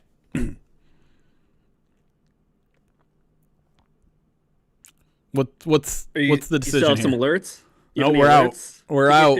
We are. Can out. somebody subscribe? Can somebody buy somebody a subscription? Can somebody? This. I like that you're shilling. First of all, this is good shilling. Can somebody make Meko put on the Bucky's onesie? Can somebody make Jeremy dress up as Macho Man? Don't do that. I'm not gonna do it. I'm not doing that tonight. Thank you, Nap Dance Queen. 34 months says just for you, Ryan. Cheers, hench. What? Yes. Hench just subscribed. Hench did subscribe. Says there you go, loin. There you go. Go loins. Thank you for 3 months, Hench. Mari too hottie. I didn't even see it yet. Yeah. Your computer's lagging. Go, go, go, go, go, go. Oh, I did it, Jeremy. Oh, whoa. Kylo Den says top 5. Mari. Oh, I see it now. I thought he resubbed. No, I'm refunding you, Mari Tuati. We're not doing it tonight. Real. On accountability week. not for me anymore. It. Kylo Den's listcast is top 5 Dan Campbell Seinfeld impressions instead of drink this. No. You can do it while you're drinking it. I'm not sure how. Kylo Den's listcast is top 5 Dan Campbell era regular season wins as fast food items, which I'm not sure I understand, but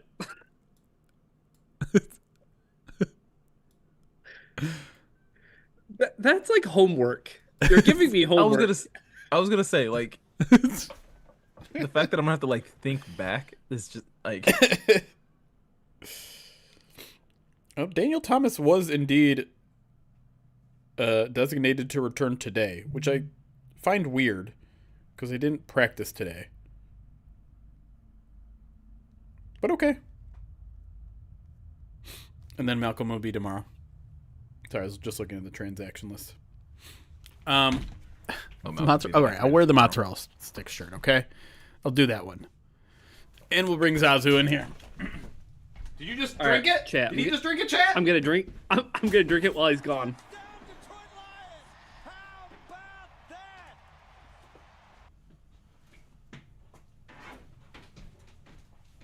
I might legitimately have to plug my nose. I do whatever you got to do, man. Hercules. Chug a lug, bro. All right. I'm going to do it as soon as Jeremy gets back.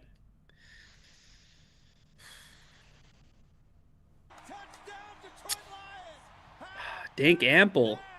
Subscribe for 28 months. If a team with a bad record decides to trade a starting quality tackle at the trade deadline, do the Lions have any interest now that Decker is back? What if it is Darisaw? Wait, what? So I'm reading this from Dank Apple. They subscribed for 28 months. If a team with a bad record decides to trade a starting quality tackle at the trade deadline, do the Lions have any interest now that Decker is back? I don't think that they would have any interest in like trading for a tackle. I don't think so either. They have their starters. Am I just now realizing that Dank Ample is Dan Campbell? Is this the first time me realizing that's your username? Well, it'd be my first time too. Was it hearing somebody else say it? That's exactly what it was. Wait, how do I put people back into the... Whoa. Why? Oh, here we go. Wait, why are we... Don't pin... Also, are we doing the list cast?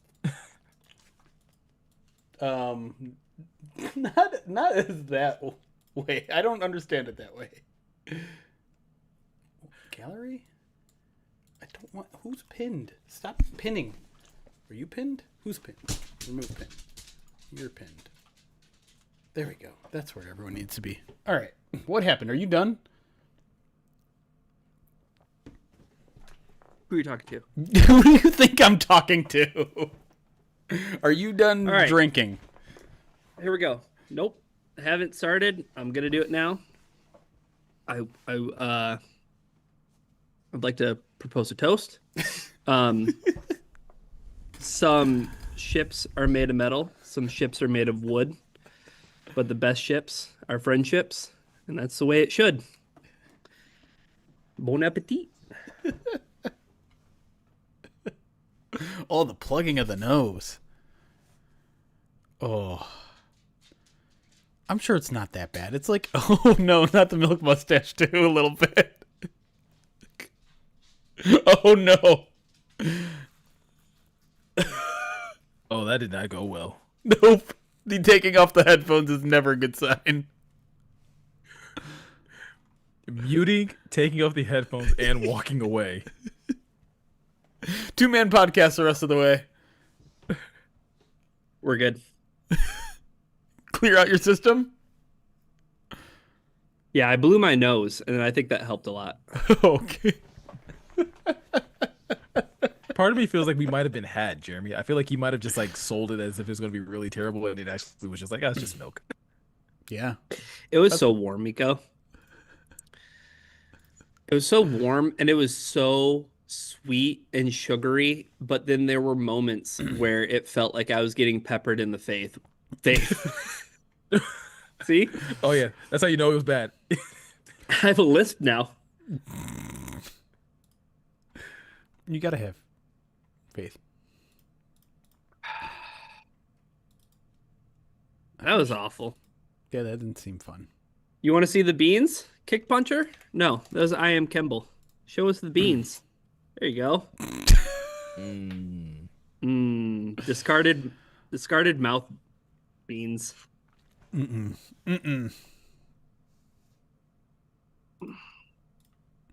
All right, I think it's time for segment 2. Wait, actually, hold on. If Ryan's running the show, I need to give him a minute. No, let's do it. We're gonna do it live. That, by the way, that first segment was like 50 minutes. We went way over. Oh, the man, first segment? Yeah. Yeah, you guys followed in the same footsteps as me and Morgan last week. No, I mean, I don't care. Doesn't really matter. It's not really any extra work, I don't think, for anybody, and I think in general, fans don't care if we run long. See, my natural instincts was like, I feel like I should ask a question about how much time we have. We're like, nah, we're good. We can do a couple more. And I was like, all right. Yeah.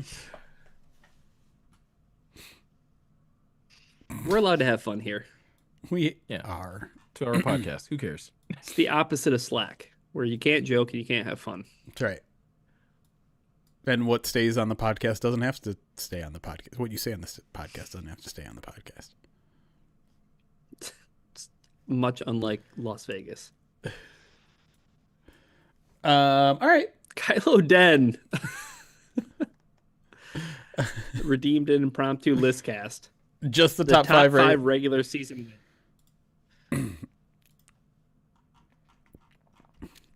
Okay. We can try to do this. I wish I could get a list of all their games together.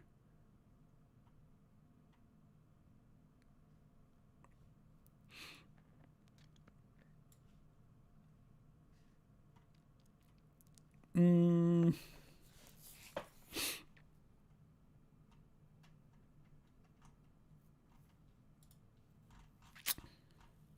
So I'm assuming we're doing our personal favorites. Yeah. Yeah. Don't try to rank them as like the best, but your favorite. Yeah, I think that's fair. I think that's fair. You think that's fair? I think that's fair. I didn't watch the new episode of the Chair Company, by the way. We're gonna watch that tonight. We'll probably watch it tomorrow. No, Wednesday.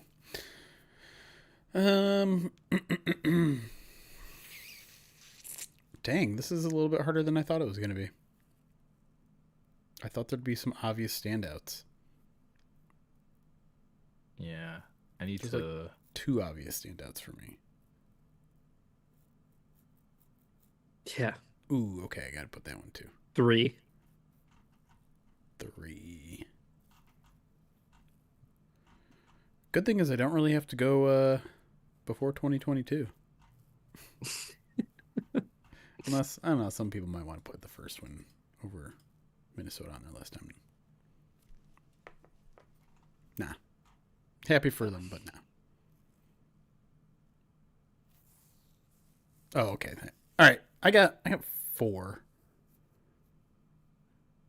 Do I have a 5th? Yep. All right. Here we go. I have mine. Go 5th. ahead. Monday Night Football win over Seattle.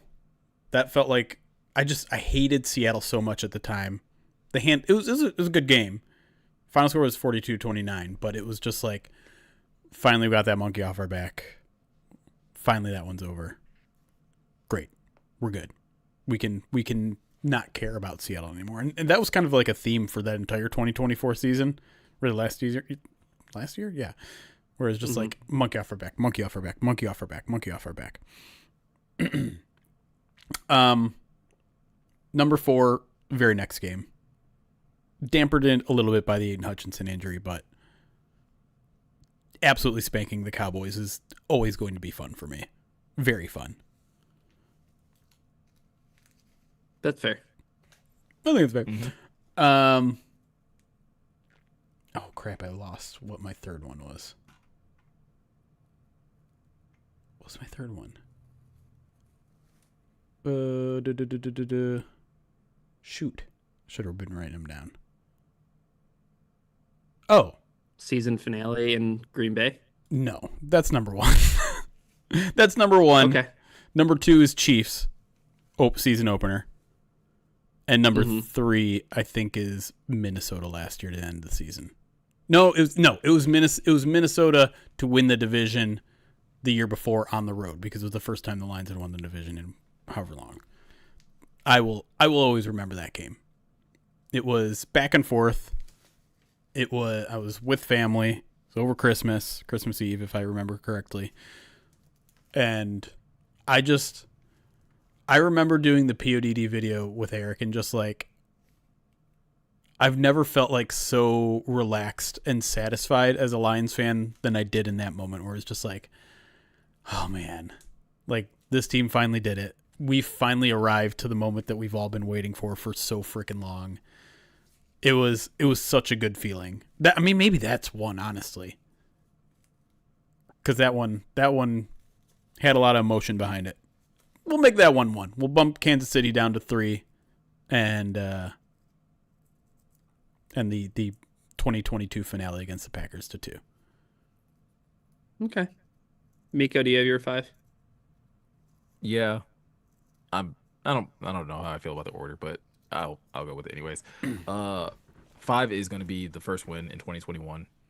It just kind of felt like that's when it really felt like we were kicking off the Dan Campbell era, and even though it wasn't like smooth sailing from there, it was still just like I think up to that point you wanted to believe everything about Dan Campbell, and finally for him to get a win, it was like, okay, like this is what it can be. 4 for me is going to be the Kansas City game. Like again, that just felt like such a huge moment for this franchise at that time.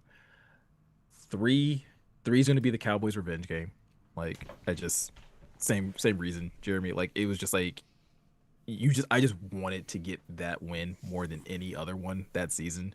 And for the Lions to do it in dominating fashion that way was just perfect. Uh two two I am gonna have as the Minnesota like clinching the or beating Minnesota to win the division for the first time. Yeah. And then for me, one is the Green Bay game because like that's just it still lingers to this day where it's just like I don't care if we ever like whenever we do lose to Green Bay, like it sucks, but it's still just that feeling of like yeah, but we kept you guys out of the postseason. We had nothing to play for, and it was still just like you can't go. That will Yeah, forever be Aaron people Rodgers. point out in chat. Yeah. Aaron Rodgers' final game in Green Bay forever. Mm-hmm. It's great. As a Packer. Yep. That's good stuff. My number 5 is the my number 5 is the Minnesota game that they won in 2022 with the Penei Sewell catch Yeah, that's a because great one. that game had so many memorable moments, and it was the first time that I truly believed like, oh no, the Lions could make the playoffs. Like they're on a run right now, and like they had the Jets, and then they get to play the Carolina Panthers. But then they get the Bears and they get the Packers. Like I remember I went to that game, walking home from that game, I was like, the Lions could make the playoffs. Like this could really happen. And then Yeah. when they win at the Jets the following week, the Brock Wright touchdown and the Cleve Raymond punt return, like I'm just oh man. Yeah. So but the Vikings game was the first time I truly felt like, oh man, like this isn't just like the Lions are going on a little run. Like the Lions could be going on like the run, Yeah.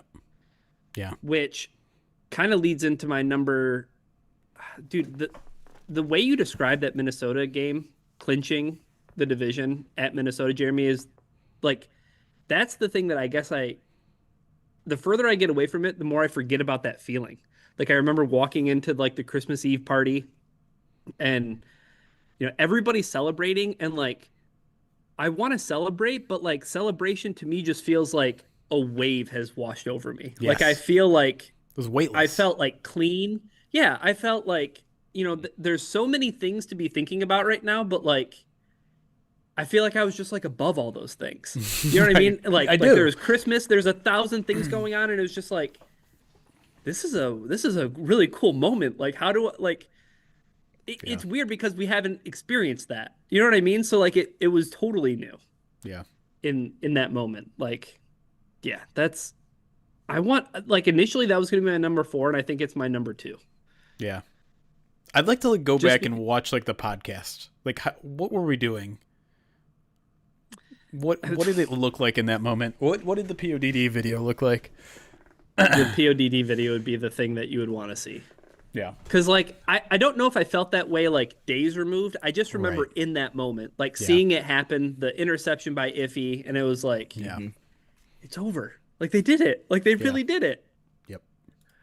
I think that's what makes like this list cast tough in general because again, unfamiliar feeling, but like the Lions have so many wins now under Dan Campbell where it's like trying to go back and find the ones that you have like the greatest emotional connection to is what's kind of tough because there's like some that were just like fun, right? Where it's just like, oh, like they blew out, the Jaguars and like that was fun to kind of just like watch a team just like you're just like, oh yeah, like they're not in our weight class at all. Oh, yeah. Yeah. A lot of those games, though, I think are like in 2022. Remember when the Lions went on the road and they beat the Giants? Like Brian Dable was supposed to be the coach that had already lapped Dan Campbell. Like the Giants rebuild was way ahead of the Giants, and they went into New York and 31-18. That was the Aleem McNeil game where like Yeah. the PFS stat was basically like God, nobody this big has ever gotten this many pressures in a right. football game before.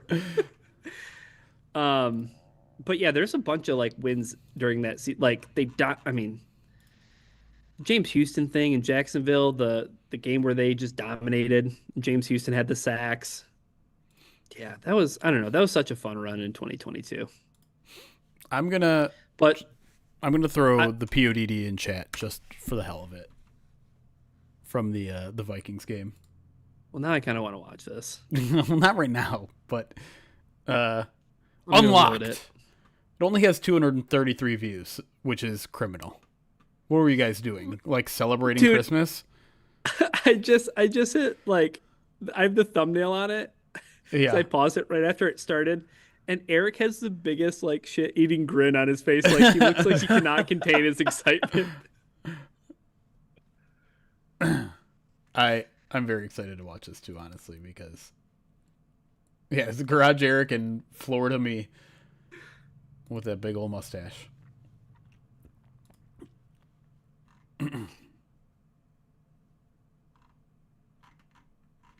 Anyways, sorry, I didn't mean to interrupt your list. No, you're good. I actually probably would order it. One game I forgot. My number five. All the list is there. I have four, but I would put at number five the Thursday night game at Lambeau in 2023, where the Mm-hmm. Lions just like David Montgomery'd them to death. Yeah, Oh yeah. it's a good one. That was such a satisfying win. Because like the 2022 one felt good, but then it felt good so early in the season, turning it around and walking right back in there and like kicking them in the teeth again. Yeah. Felt good all the way until Thanksgiving, and then I don't know if I'd ever felt as low as I've felt about like the good Lions. Yes, You know what I about mean? the 2022 halfway through the season beyond Lions. Yeah, maybe that's a lie. A couple weeks later at Chicago was maybe the worst I felt about the Dan Campbell Lions. Yeah. One game that almost made my list for just a really weird reason was going to be that Houston game. I And it almost, really I was just almost, I 'cause, thought like, about it. Just zany, Like, right? this Just team like is chaos. invincible. Yeah. That was the feeling. Like coming out of that game was like nothing can stop us. That's good. Yeah, that's good. Jeremy's Seattle game though, that has like one of my favorite Lions plays of the Dan Campbell era. David God, which Montgomery one? putting Devin Witherspoon Oh in the my dirt god. Oh man. and then going on that huge run after the catch. Because that was like a screenplay, wasn't it? It was a screenplay Yeah. or a dump off, I think it was a I think it check was just a down, dump off. Yeah. and just put it. Just And then I don't- Devin Witherspoon gets up and like makes the play, kind of. I still But don't it's not even just understand like it's being how you put- how you can like turn around that quickly and lay someone out, because it's like grab, turn around immediately, just Oh yeah, pulverizing you. it's so good. for me it's the yards that he picked up afterwards. Because like Yeah. it's one thing if like you put one dude down and you only end up getting like 2 yards after that. Like he goes. Yeah.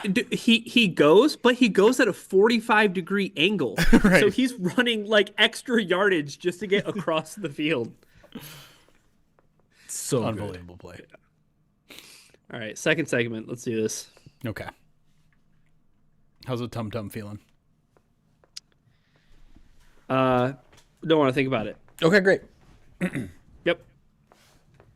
Center myself. Make sure you here. play it safe for dinner. Whatever you would decide to do, play it safe. Oh, I think you've already had dinner. I think you're done for the night. Oh, I think the first thing I'm going to eat after this podcast is over is my fingers.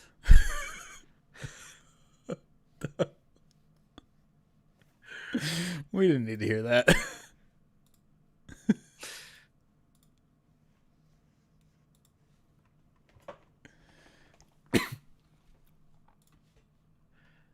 And welcome back to the Pride of Detroit POD segment 2. Ryan, you have a second round of superlatives for us to go through, and hopefully you can make it. For those of you who did not get to watch the live stream of this, Ryan toughed through something that's I just don't envy you. And I had to do something difficult over the weekend, and I still don't envy what you just had to do over the break. So hopefully Yeah. you can make it through these questions.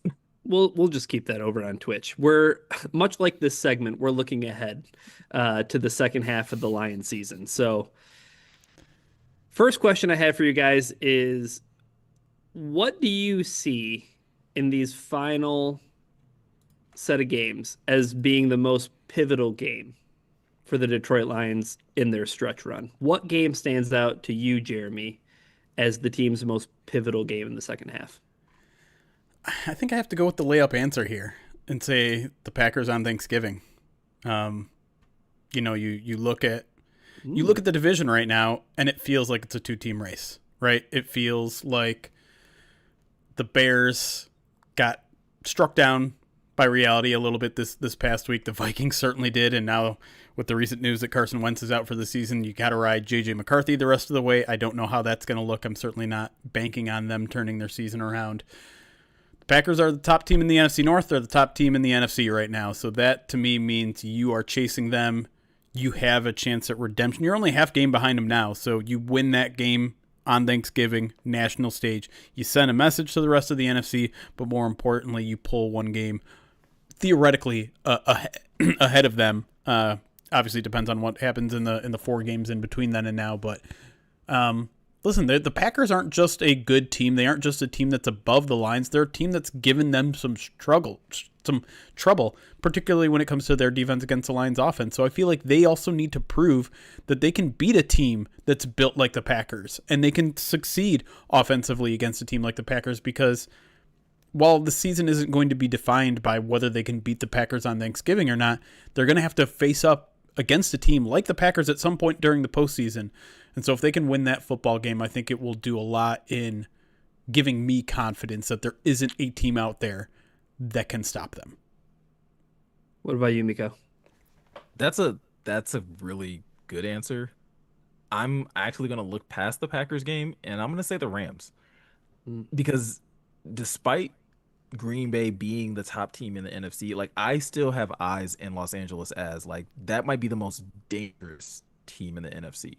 When you look at just their wide array of weapons on the offensive side, Devontae Adams, Puka Nacua, Kyron Williams, Matthew Stafford, obviously, still playing at a really high level, and then you flip it over to that defense, and like that's a team that for me you get to play them in the regular season, so it's that's another true measuring stick. We kind of talked about it in the first segment. I do feel like this Lions team is better set up and is playing better football even right now than Green Bay is, and I think as long as like the injuries still kind of stay at bay and the Lions are able to just continue to get healthier, I think that second matchup on Thanksgiving goes drastically different than it did in week 1, which then forces me to kind of just look ahead. And that Rams game is the one where it's like, hey, if you can go in there and really, take it to take it to Sean McVay and that team, that might really have me feeling really good about the Lions' chances of making a really deep playoff run. I think part of what, like, I circled that game too, Miko, and I definitely had it highlighted as this could be the most pivotal game. Um, I think Jeremy's points that he made about Green Bay on Thanksgiving at home, that feels like a spot that Detroit should like unequivocally rise to the challenge. And that should be a Hmm. game that I feel like they're going to be more than ready for.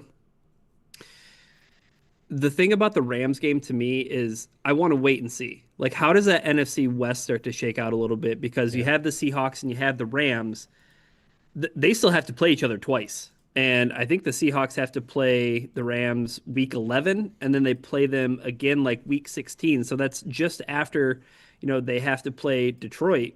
The Rams do the week prior to that. But if that game starts to be set up as, well, Seattle looks like they might win that NFC West, that becomes a super important game, that Rams game for seeding, for wild card opportunity. Hmm. I think you're going to see the 49ers kind of take a step back here. Um, and the Cardinals are just that's not going to be it either. So that feels like a two-team race. The Lions have one of those teams on their schedule. So I think I'll go with the Rams. I think maybe at the end of the day, I just look at that team and I'm like, oh, like that's going to be a tough game on the road against a team that you could be trying to eke out for position. West Coast trips, man, they're not easy. No, no, not at all. But let's go to the second question, which is which player or which unit has the most questions to be answered in the second half of the season? So which player has maybe the most expectations to live up to, questions to answer, or you can go with a particular unit. I'll start with you want to go first, Miko? That's tough and I feel bad because like the first name that came to mind was David Montgomery. Mm. And I don't know if it's necessarily fair, but when you talk about the tandem that is Sonic and Knuckles, Ryan, to the point that you made in the first segment, like I think Jameer Gibbs has really been at least living up to like his side of the bargain, right? On a week to week basis. And whether it's usage or just the offensive line not necessarily playing well, it does feel like David Montgomery just hasn't been nearly as impactful as we've been used to seeing him in the last couple of seasons. And so he's the person that I look at that I just like, man, like I again, maybe it's me holding him to just a higher standard, but it's like he's the guy that I'm like, you kind of got to step it up a lot in the second half of the season. And again, I don't necessarily know if it's necessarily his ability or just the way that he's being used and the way that the offensive line is maybe blocking that's not allowing him to thrive in the way that we are used to seeing him, Jeremy. Yeah, it's tough, right? Because they are using him differently. He isn't the guy that leads off the game anymore. He isn't the guy that sets the tone on the very first drive of the game. Sometimes he's not the guy that closes out games. So he's certainly not the guy that's out there at the final drive of the first half or in the 2-minute drills. That's all Jameer Gibbs now, and so it's interesting because there are a lot of like misleading stats out there. If you look at it, he's got 4.6 yards per carry. Wow, that's great. That's awesome for Dave Montgomery, but it also includes a 70-plus yard run. And if you take that away, if you look at his efficiency numbers and things like success rate, they're amongst the worst in football. I think I looked at his success rate, and amongst like 40, 50 running backs, I think he's 39th in success rate. So not where I think Lions fans are used to seeing him be. I do think part of that is the interior offensive line, really the entire offensive line. I shouldn't really just focus on those three guys because obviously the Lions have been dealing with some left tackle problems all season, whether it's Taylor Decker not at 100% or Giovanni Manu or Dan Skipper. So I think the offensive line is probably a good answer to this question too. I think they're kind of the cause for a lot of the offense's air quotes struggles. Third highest scoring offense in football. I feel like I keep having to say that because every time I complain about the offense, I'm trying to put it in its proper context that it's not a bad offense. It's a bad offense for our very, very high expectations.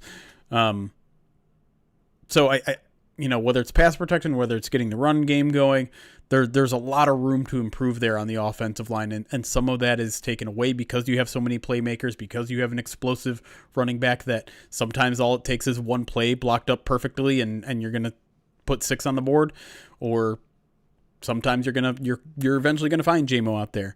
But I do think it's important to also go back and talk about the secondary a little bit, because even without all the injuries, even without, just considering this last game against the Bucs, there were questions about the secondary and that haven't, I don't think, been answered. They weren't good against the Chiefs, although some of that seemed like maybe it was game plan related. They weren't good in that second half against the Bengals. I'm not going to forget about that game and pretend it didn't happen. Jake Browning had a perfect passer rating in the fourth quarter of that game. That happened. They almost got it back in that football game.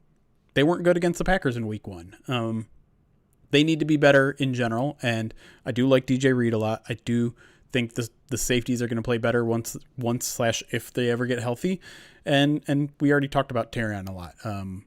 So to me, like that, those two things feel like the only questions I have about this team is, can that offensive line get back up to its standard, and can the cornerbacks specifically play up to the hype of them? Yeah, short, sweet, to the point, the interior of the offensive line. Like, that's just the unit that I think unlocks a lot of what's being left on the table when it comes to the offense. Let's throw one last question about like team outlook before we kind of focus on playoffs in particular. But what's your most realistic win-loss projection for the final stretch as the lights get shut off and I'm not being kicked out? We're going overtime. So just over this final stretch of games that the Lions have here, they have 3, 6, 9. What do you think they're going to do over these final 10 games? I mean, I'm going to stick with my 12-5 prediction. I feel like that's realistic. I feel like it's I feel like that's just what it's going to be. And I answered this question on one of the question of the days last week during the bye week, and it's funny because I did actually have a little bit of trouble finding that fifth loss, because for as tough as the schedule looks and looked, some of these teams just don't seem very daunting anymore.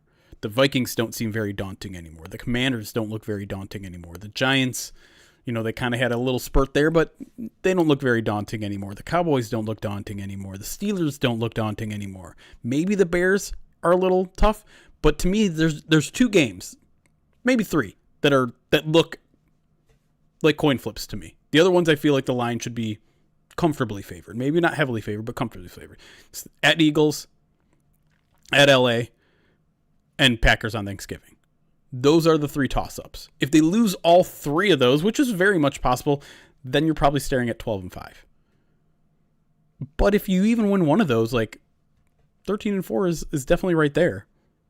If you win 2 of those, which is certainly possible, suddenly 14-3 is back on the table. And I don't think they're going to win all 3.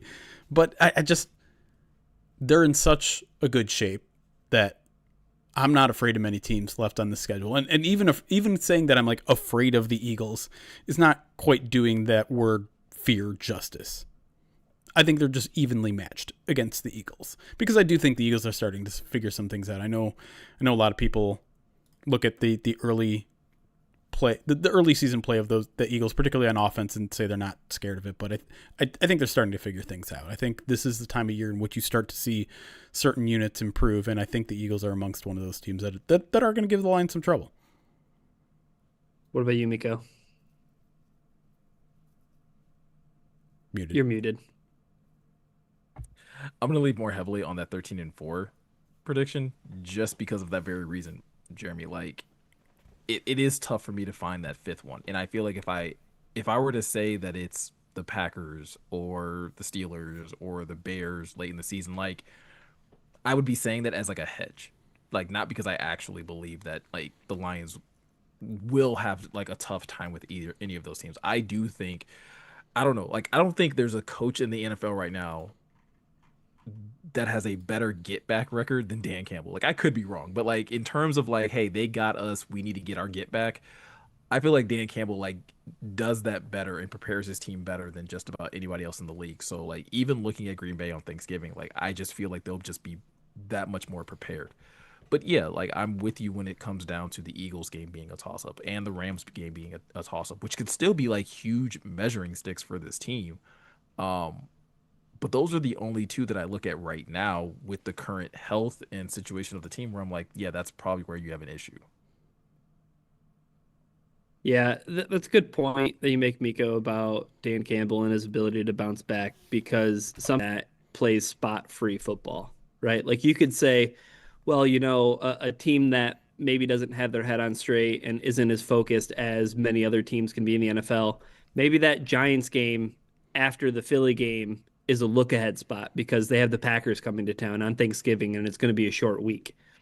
I have no doubt in my mind that Dan Campbell will have the Detroit Lions ready to play against the New York Giants on November 23rd. So it kind of removes some of the risk of like, well, there's going to be a loss in here somewhere, right? There's going to be a loss that you're not expecting from one of these 3 games that is a toss-up. So maybe you could get to a 6th loss. I think that 12-5 is a good estimation, but go ahead, Jeremy.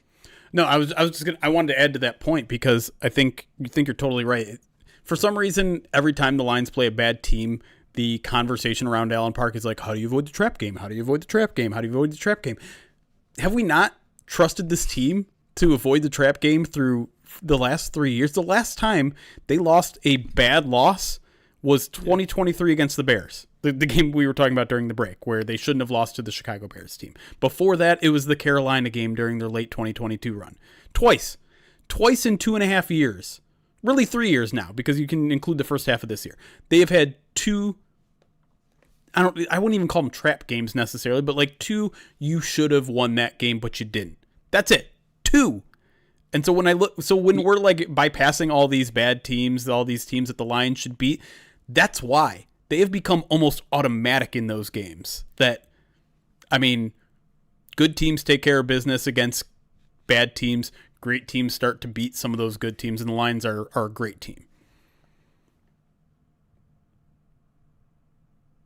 Yeah, and I'm not going to let you even count the Carolina game because that was unplayable field conditions. So There that you go. game doesn't count.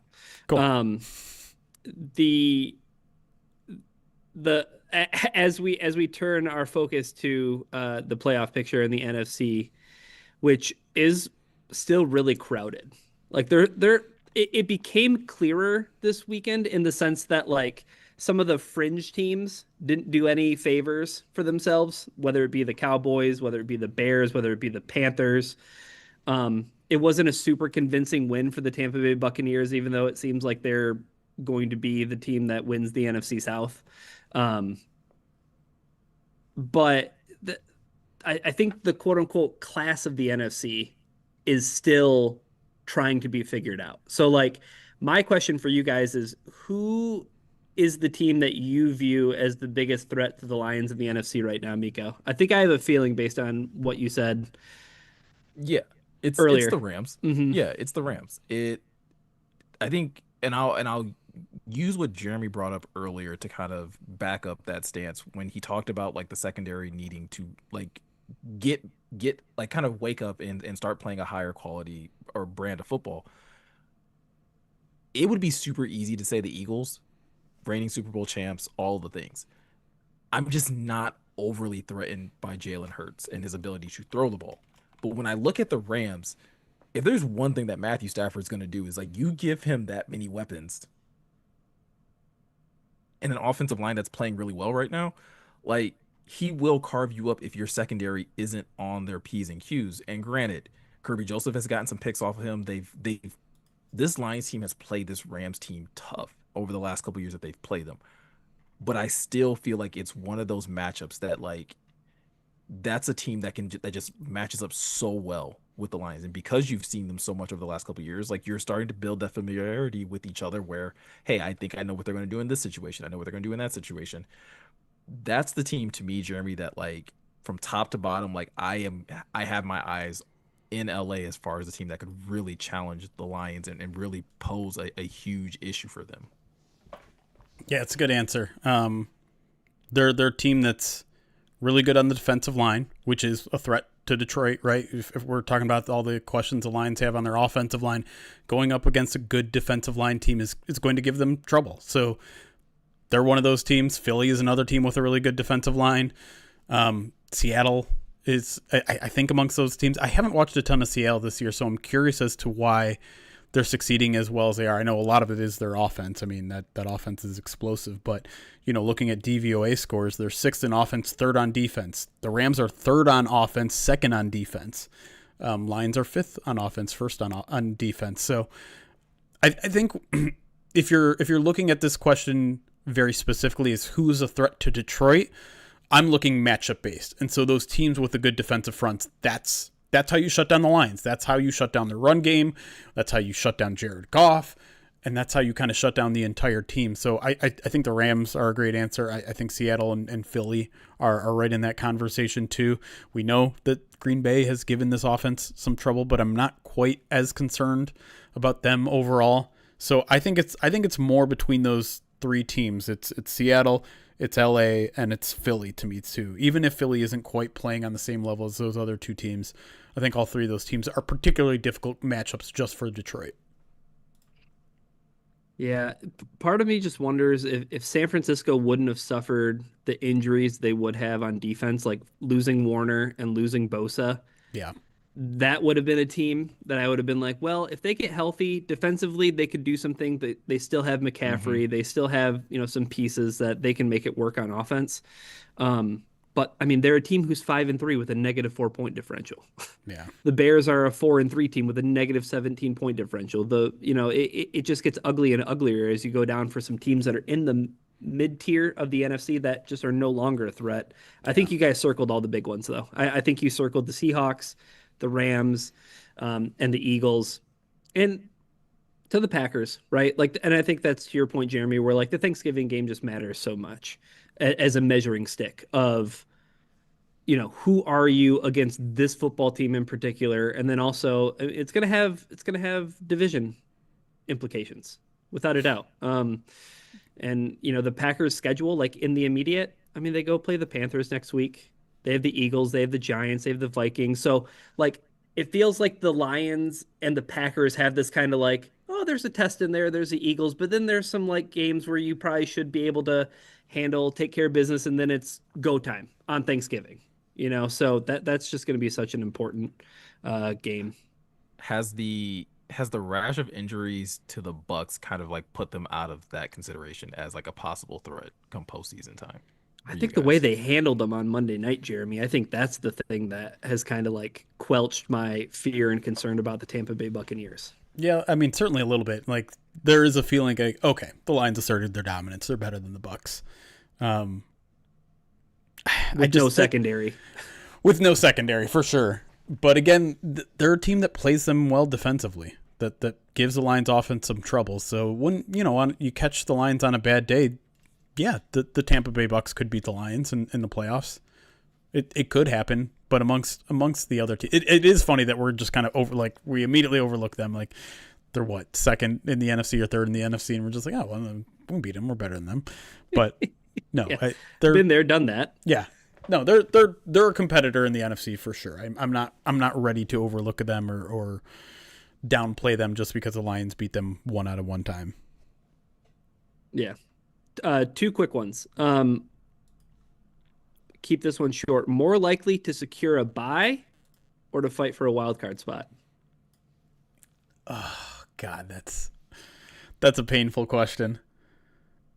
I Mhm. mean, if you combine the chances, they're definitely 100%. Like this team's making the playoffs. Let me start with that. Okay.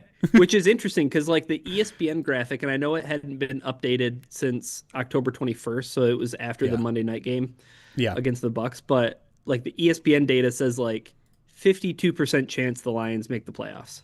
Really? Yeah. That's wild to me. I bet the DVOA numbers are way high. And to me it's just because all of those mid-tier teams lost in like embarrassing fashions this past week. The 49ers currently hold the 7 seed. They did not look good. The Bears are the 8 seed, smoked. Panthers are the 9 seed, smoked. Cowboys are the 10 seed, smoked. Falcons are the 11 seed, smoked. Vikings are the 12 seed, smoked. And I'm guessing by the time you're listening to this, the Commanders got smoked by the Chiefs on Monday Night Football. Like, I'm not scared about any one of those teams.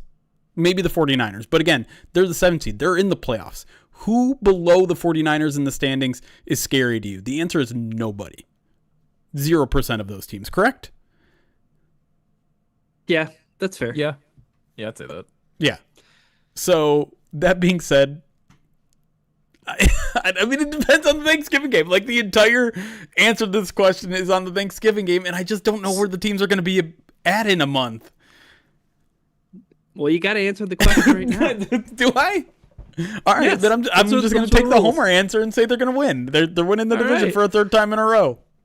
I love it. I misspoke. I was off a few percentage points. 72% chance to make the playoffs, which, Meko, that still seems low. I love how you categorize that like 20% is a few. It's a few. I'm off by a little bit. 36% chance to win the division, though. Like, Yeah, I would agree that like based on the landscape of specifically the NFC, like I think there's a clear distinction between like the upper echelon of like the teams that you're like, oh, for sure are making the playoffs and are going to be a threat, and then like everyone else, Jeremy. So like Yeah. 72% is good, but yeah, maybe it could be up a couple percent, maybe like 75, just because of like just on the landscape of the rest of the NFC, health wise, and just who's playing well. Um, I will though take the other side of this question, which is like I'm gonna say more likely to fight for a wild card, and it's just because you are in the trail position, and we're already at the point where like Lions fans are like hoping someone else beats the Packers just so that we can flip the standings. And so whether it's the Lions doing it on Thanksgiving or the Packers just needing to suffer more losses, like you're in the trail position, which is going to put you in a position where you're gonna probably be fighting for a wild card spot because you won't be able to lock up the division, and just have a more straightforward path of having that top seed in the NFC. So it's not the fun answer, but I feel like that's probably the more realistic answer based on where they are right now. Ryan, boo him. That's Boo fair. him. Nope. Nope. Well reasoned answer. 20 points from the House of Meko. Wow. Before you, I don't know if you're going to weigh in or not, but can I give you the DVOA odds? The DVOA playoff odds? Yes, please. To make the playoffs, 94.8%. See, those are big. Now that's a big difference, and I know it's only 20 some percentage points, but that's a big difference. The only team who has better playoff odds right now, you can probably guess. The Green Bay Packers? No, the Colts. No to Ryan, yes to Meko. The Colts are at 98.5% because they're 7-1 and their division's garbage. Daniel Jones for MVP. The Lions' divisional odds, according to DVOA, might surprise you. Yeah. 56.3%. Packers at 42%, Vikings at 1.5%. No, I'm sorry. The Bears are at 1.5%. The Vikings are at 0.5%. 0.2%. Well, that's not good. No. I mean, Ben Johnson does own Matt LaFleur according to his own words, so that makes sense to me. I have to say one last thing about the Minnesota Vikings before we don't talk about them for the rest of the podcast. The thing that I found shocking when I was looking at some quarterback numbers today is that Carson Wentz was tied for 7th in the league in sacks taken. In 4 games? He'd only played in 5 games. 5 games. 5 games, yeah. He had 19 sacks. Like, goodness gracious, great balls of fire. And now you're throwing there. JJ can run. And you have you better be running a lot. He's gonna have to. That's for a guy coming off an ankle injury. I'm not sure that's a spot you want to put the ostensibly like rookie quarterback. So my last question for you guys for the NFC playoff picture and looking at the NFC as a whole is who do you think is or what group do you think is the biggest X factor for the Lions that could influence your feeling about not them making the playoffs, but like their chances to win the whole kit and caboodle? Like, what is the biggest X factor for Detroit for their chances in the playoffs? I'll start with you, Meko. I don't know if this is the right answer, but I've been wanting to talk about him all podcast, and I'm just gonna throw it in here. I'm gonna say Jameson Williams. You get JMO going off in this like back half stretch of the season, and like he really starts to be the guy that you paid and be the explosive weapon that we all think that not that we think, that we know that he is. Like, tell me a defense that you're just like, hey, like go out there and stop Amon-Ra St. Brown, Jameson Williams, Sam Laporta, and Jahmyr Gibbs. Like, good luck doing that on a consistent basis the rest of the way. And like I brought it up earlier that the thing that I'm disappointed in is the lack of explosive plays and things like that. You get JMO more involved, and like the road to the Super Bowl becomes a little bit clearer for me. Just because this offense really starts to round into final form like we all think that it should be. It's a good answer, Jeremy. I'm gonna put the entire pass defense into the same category and just say the Lions pass defense, because if I think back on how the Lions lost, how their season ended the last 2 times, and it's not probably fair to put it on one unit because I think there were things wrong on both sides of the ball in both those games, but I think of Brock Purdy getting out of the pocket and making plays. I think of Jaden Daniel getting out of the pocket and making plays. I think about them allowing Washington to hang 45 on them and however many the 49ers did in the second half of the NFC Championship game. If this defense can continue to play the way it did last week against the Bucs and corral mobile quarterbacks and make plays on the back end, they will win the Super Bowl. They will. Straight, bar none. That is what they need to do. That is the missing piece that they didn't have in 2023. That's the missing piece that they didn't have in 2024.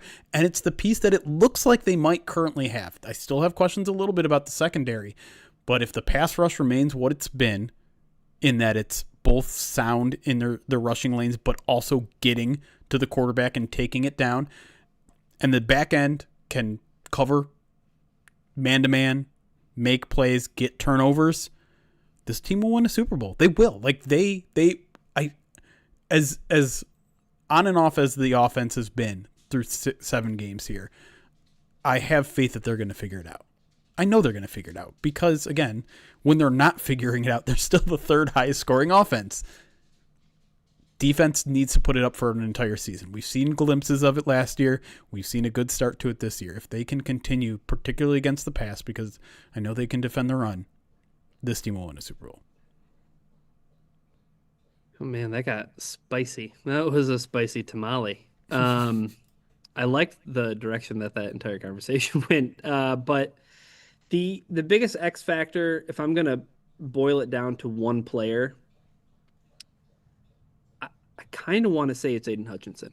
I think Aiden Hutchinson is the biggest X factor that could influence my feeling about the Lions' chances in the playoffs. Because when you have a guy as disruptive as he is, and if you have an interior that is to be as reckoned with as Aleem McNeil and DJ Reader and Tyleik Williams and Roy Lopez can be, there's going to be opportunities for Aiden Hutchinson. And if Aiden Hutchinson turns pressures into sacks, because that's been the thing, right? Like last season, he was on the trajectory where it was, a ton of pressures, but also sacks. Like he was getting to the quarterback and making plays. And he's made plays in spots so far this year.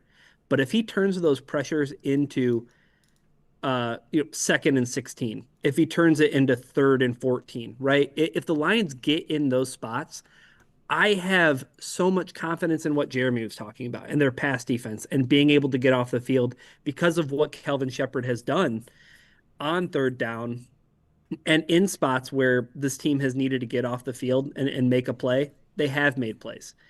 If Aiden Hutchinson can continually put these football teams in spots where they have to play off schedule, I have more faith in this defense than I have in the defense the past couple of seasons, especially, last year, right? That it's just so night and day that if Aiden Hutchinson is the player, it's the defensive line as a unit, right? If you can count on Al-Qadim Muhammad to be a force in the pass rush, to win his one-on-ones because Hutch is getting double teamed. If he's a problem, then I think the whole defense remains to be a problem. That's it, bar none. And I think that if the Lions have the number 1 defense by DVOA standards, I think they're going to win the Super Bowl.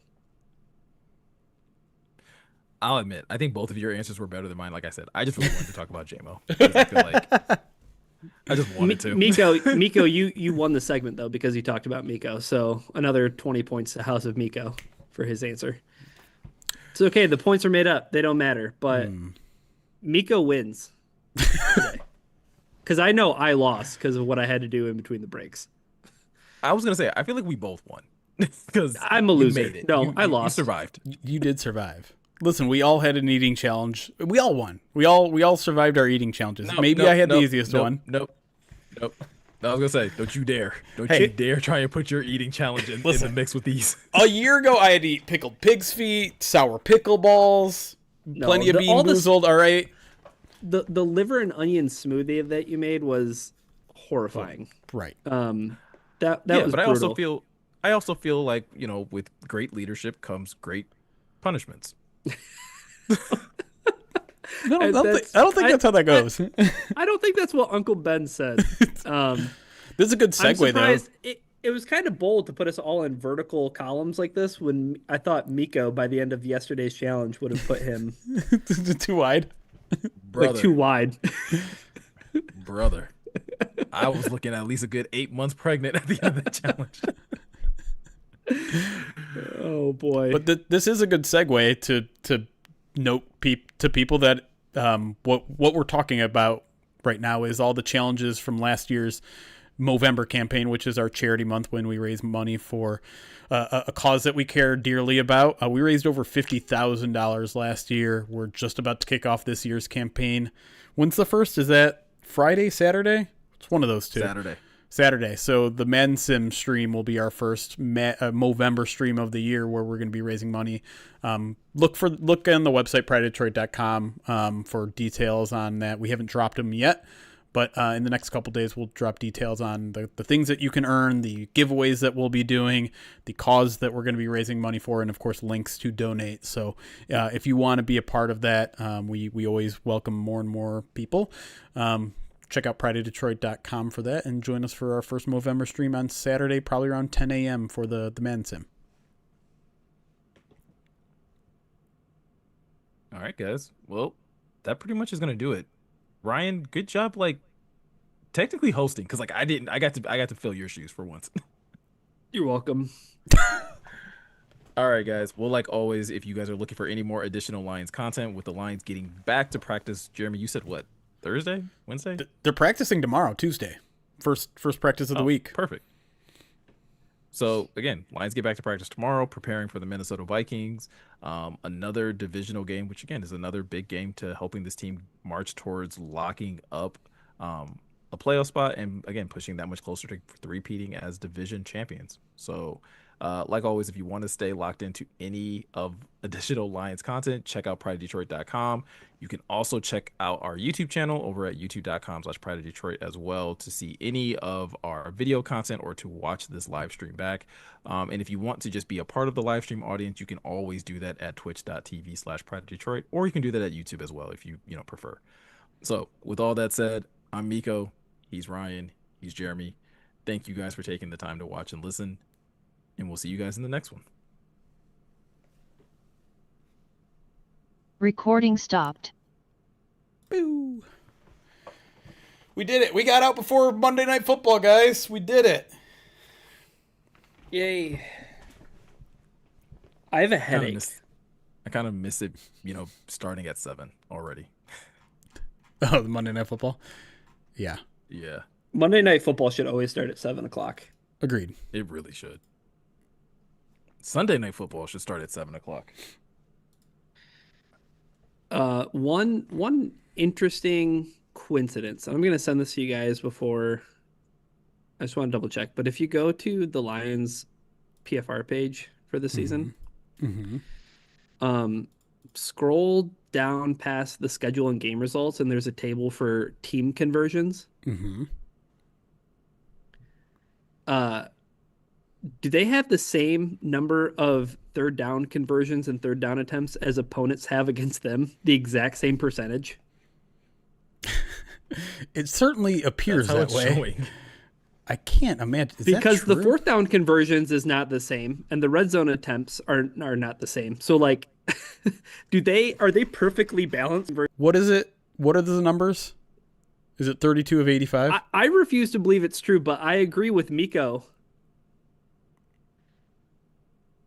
Yeah. Sorry. Yeah. It's 32 of 85? Sorry, my internet's crappy. Your internet is acting like my stomach right now. Yeah, your internet's acting like it ate 6,500 calories. So I checked to see... Which, by the way, the best thing I ate that entire day was the cherry berry. So I checked individually. So delayed. I'm sorry. I'm sorry. I don't know what to do. I don't know how to fix this right now. But I'm just going to keep talking anyways. You speak. I checked individually the defensive stats. Like, I just went to Pro Football Reference and I went to the offensive and looked at all the offensive third down conversion rates, and then I looked at the defense and all those third down conversion rates, and indeed those were both exactly the same. It's wild. Perfectly balanced. I thought I was seeing something that wasn't real. Yeah, that is crazy.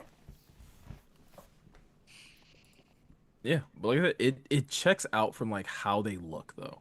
Like when you watch them play, it feels like, and I think Dan has even kind of said it, like that's been like the difference in like why some of their games don't look as impressive as they should be. It's like, hey, yeah. So last year in 2024, they were converting at 47.6% on third down. It's way different. It's way better. yeah. I mean, it doesn't help that you're 0 for 20 on 3rd and long. Yeah, it's a huge difference. Well, the other thing I pointed All right, out. we should get out of here. Sorry, the delay's killing me. Yeah, me too. The other thing I wanted to point out is that they are the best team in football on 1st and 2nd down. They're averaging 6 yards per play on 1st and 2nd down, which is tied with the Colts for the most. So they're getting into manageable third downs. They're just terrible at them right now. Well, not terrible, but they're average at them right now. Which we're not accustomed to them being average on offense in like any way. There's also the factor of like, I feel like the Lions have had a lot of pre-snap penalties. I don't know if that's, I haven't like looked into if that's statistically true, but like it certainly feels like there's some offsides, there's some illegal motions that you might remember.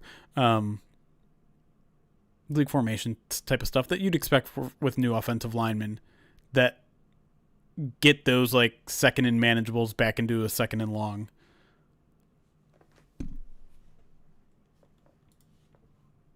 You're looking at penalty stats.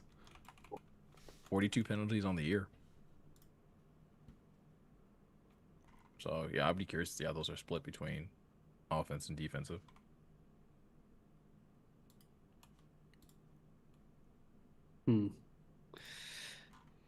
All right. I want to go right. home and eat actual food. Let's do that. Thanks for hanging out and surviving through some technical difficulties. I don't know what to do about it. I also feel like it's ramped up since I boosted my computer. I don't think it makes sense that those two things are connected. No.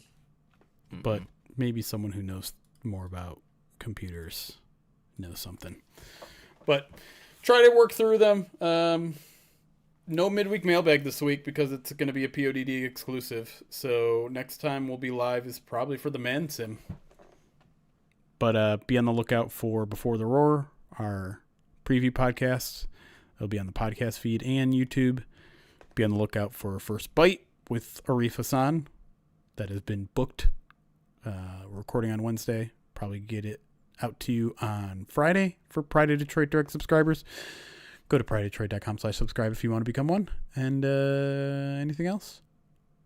The Madden Sim will be on November 1st. That's right. The very first Movember stream. Now your computer's catching up.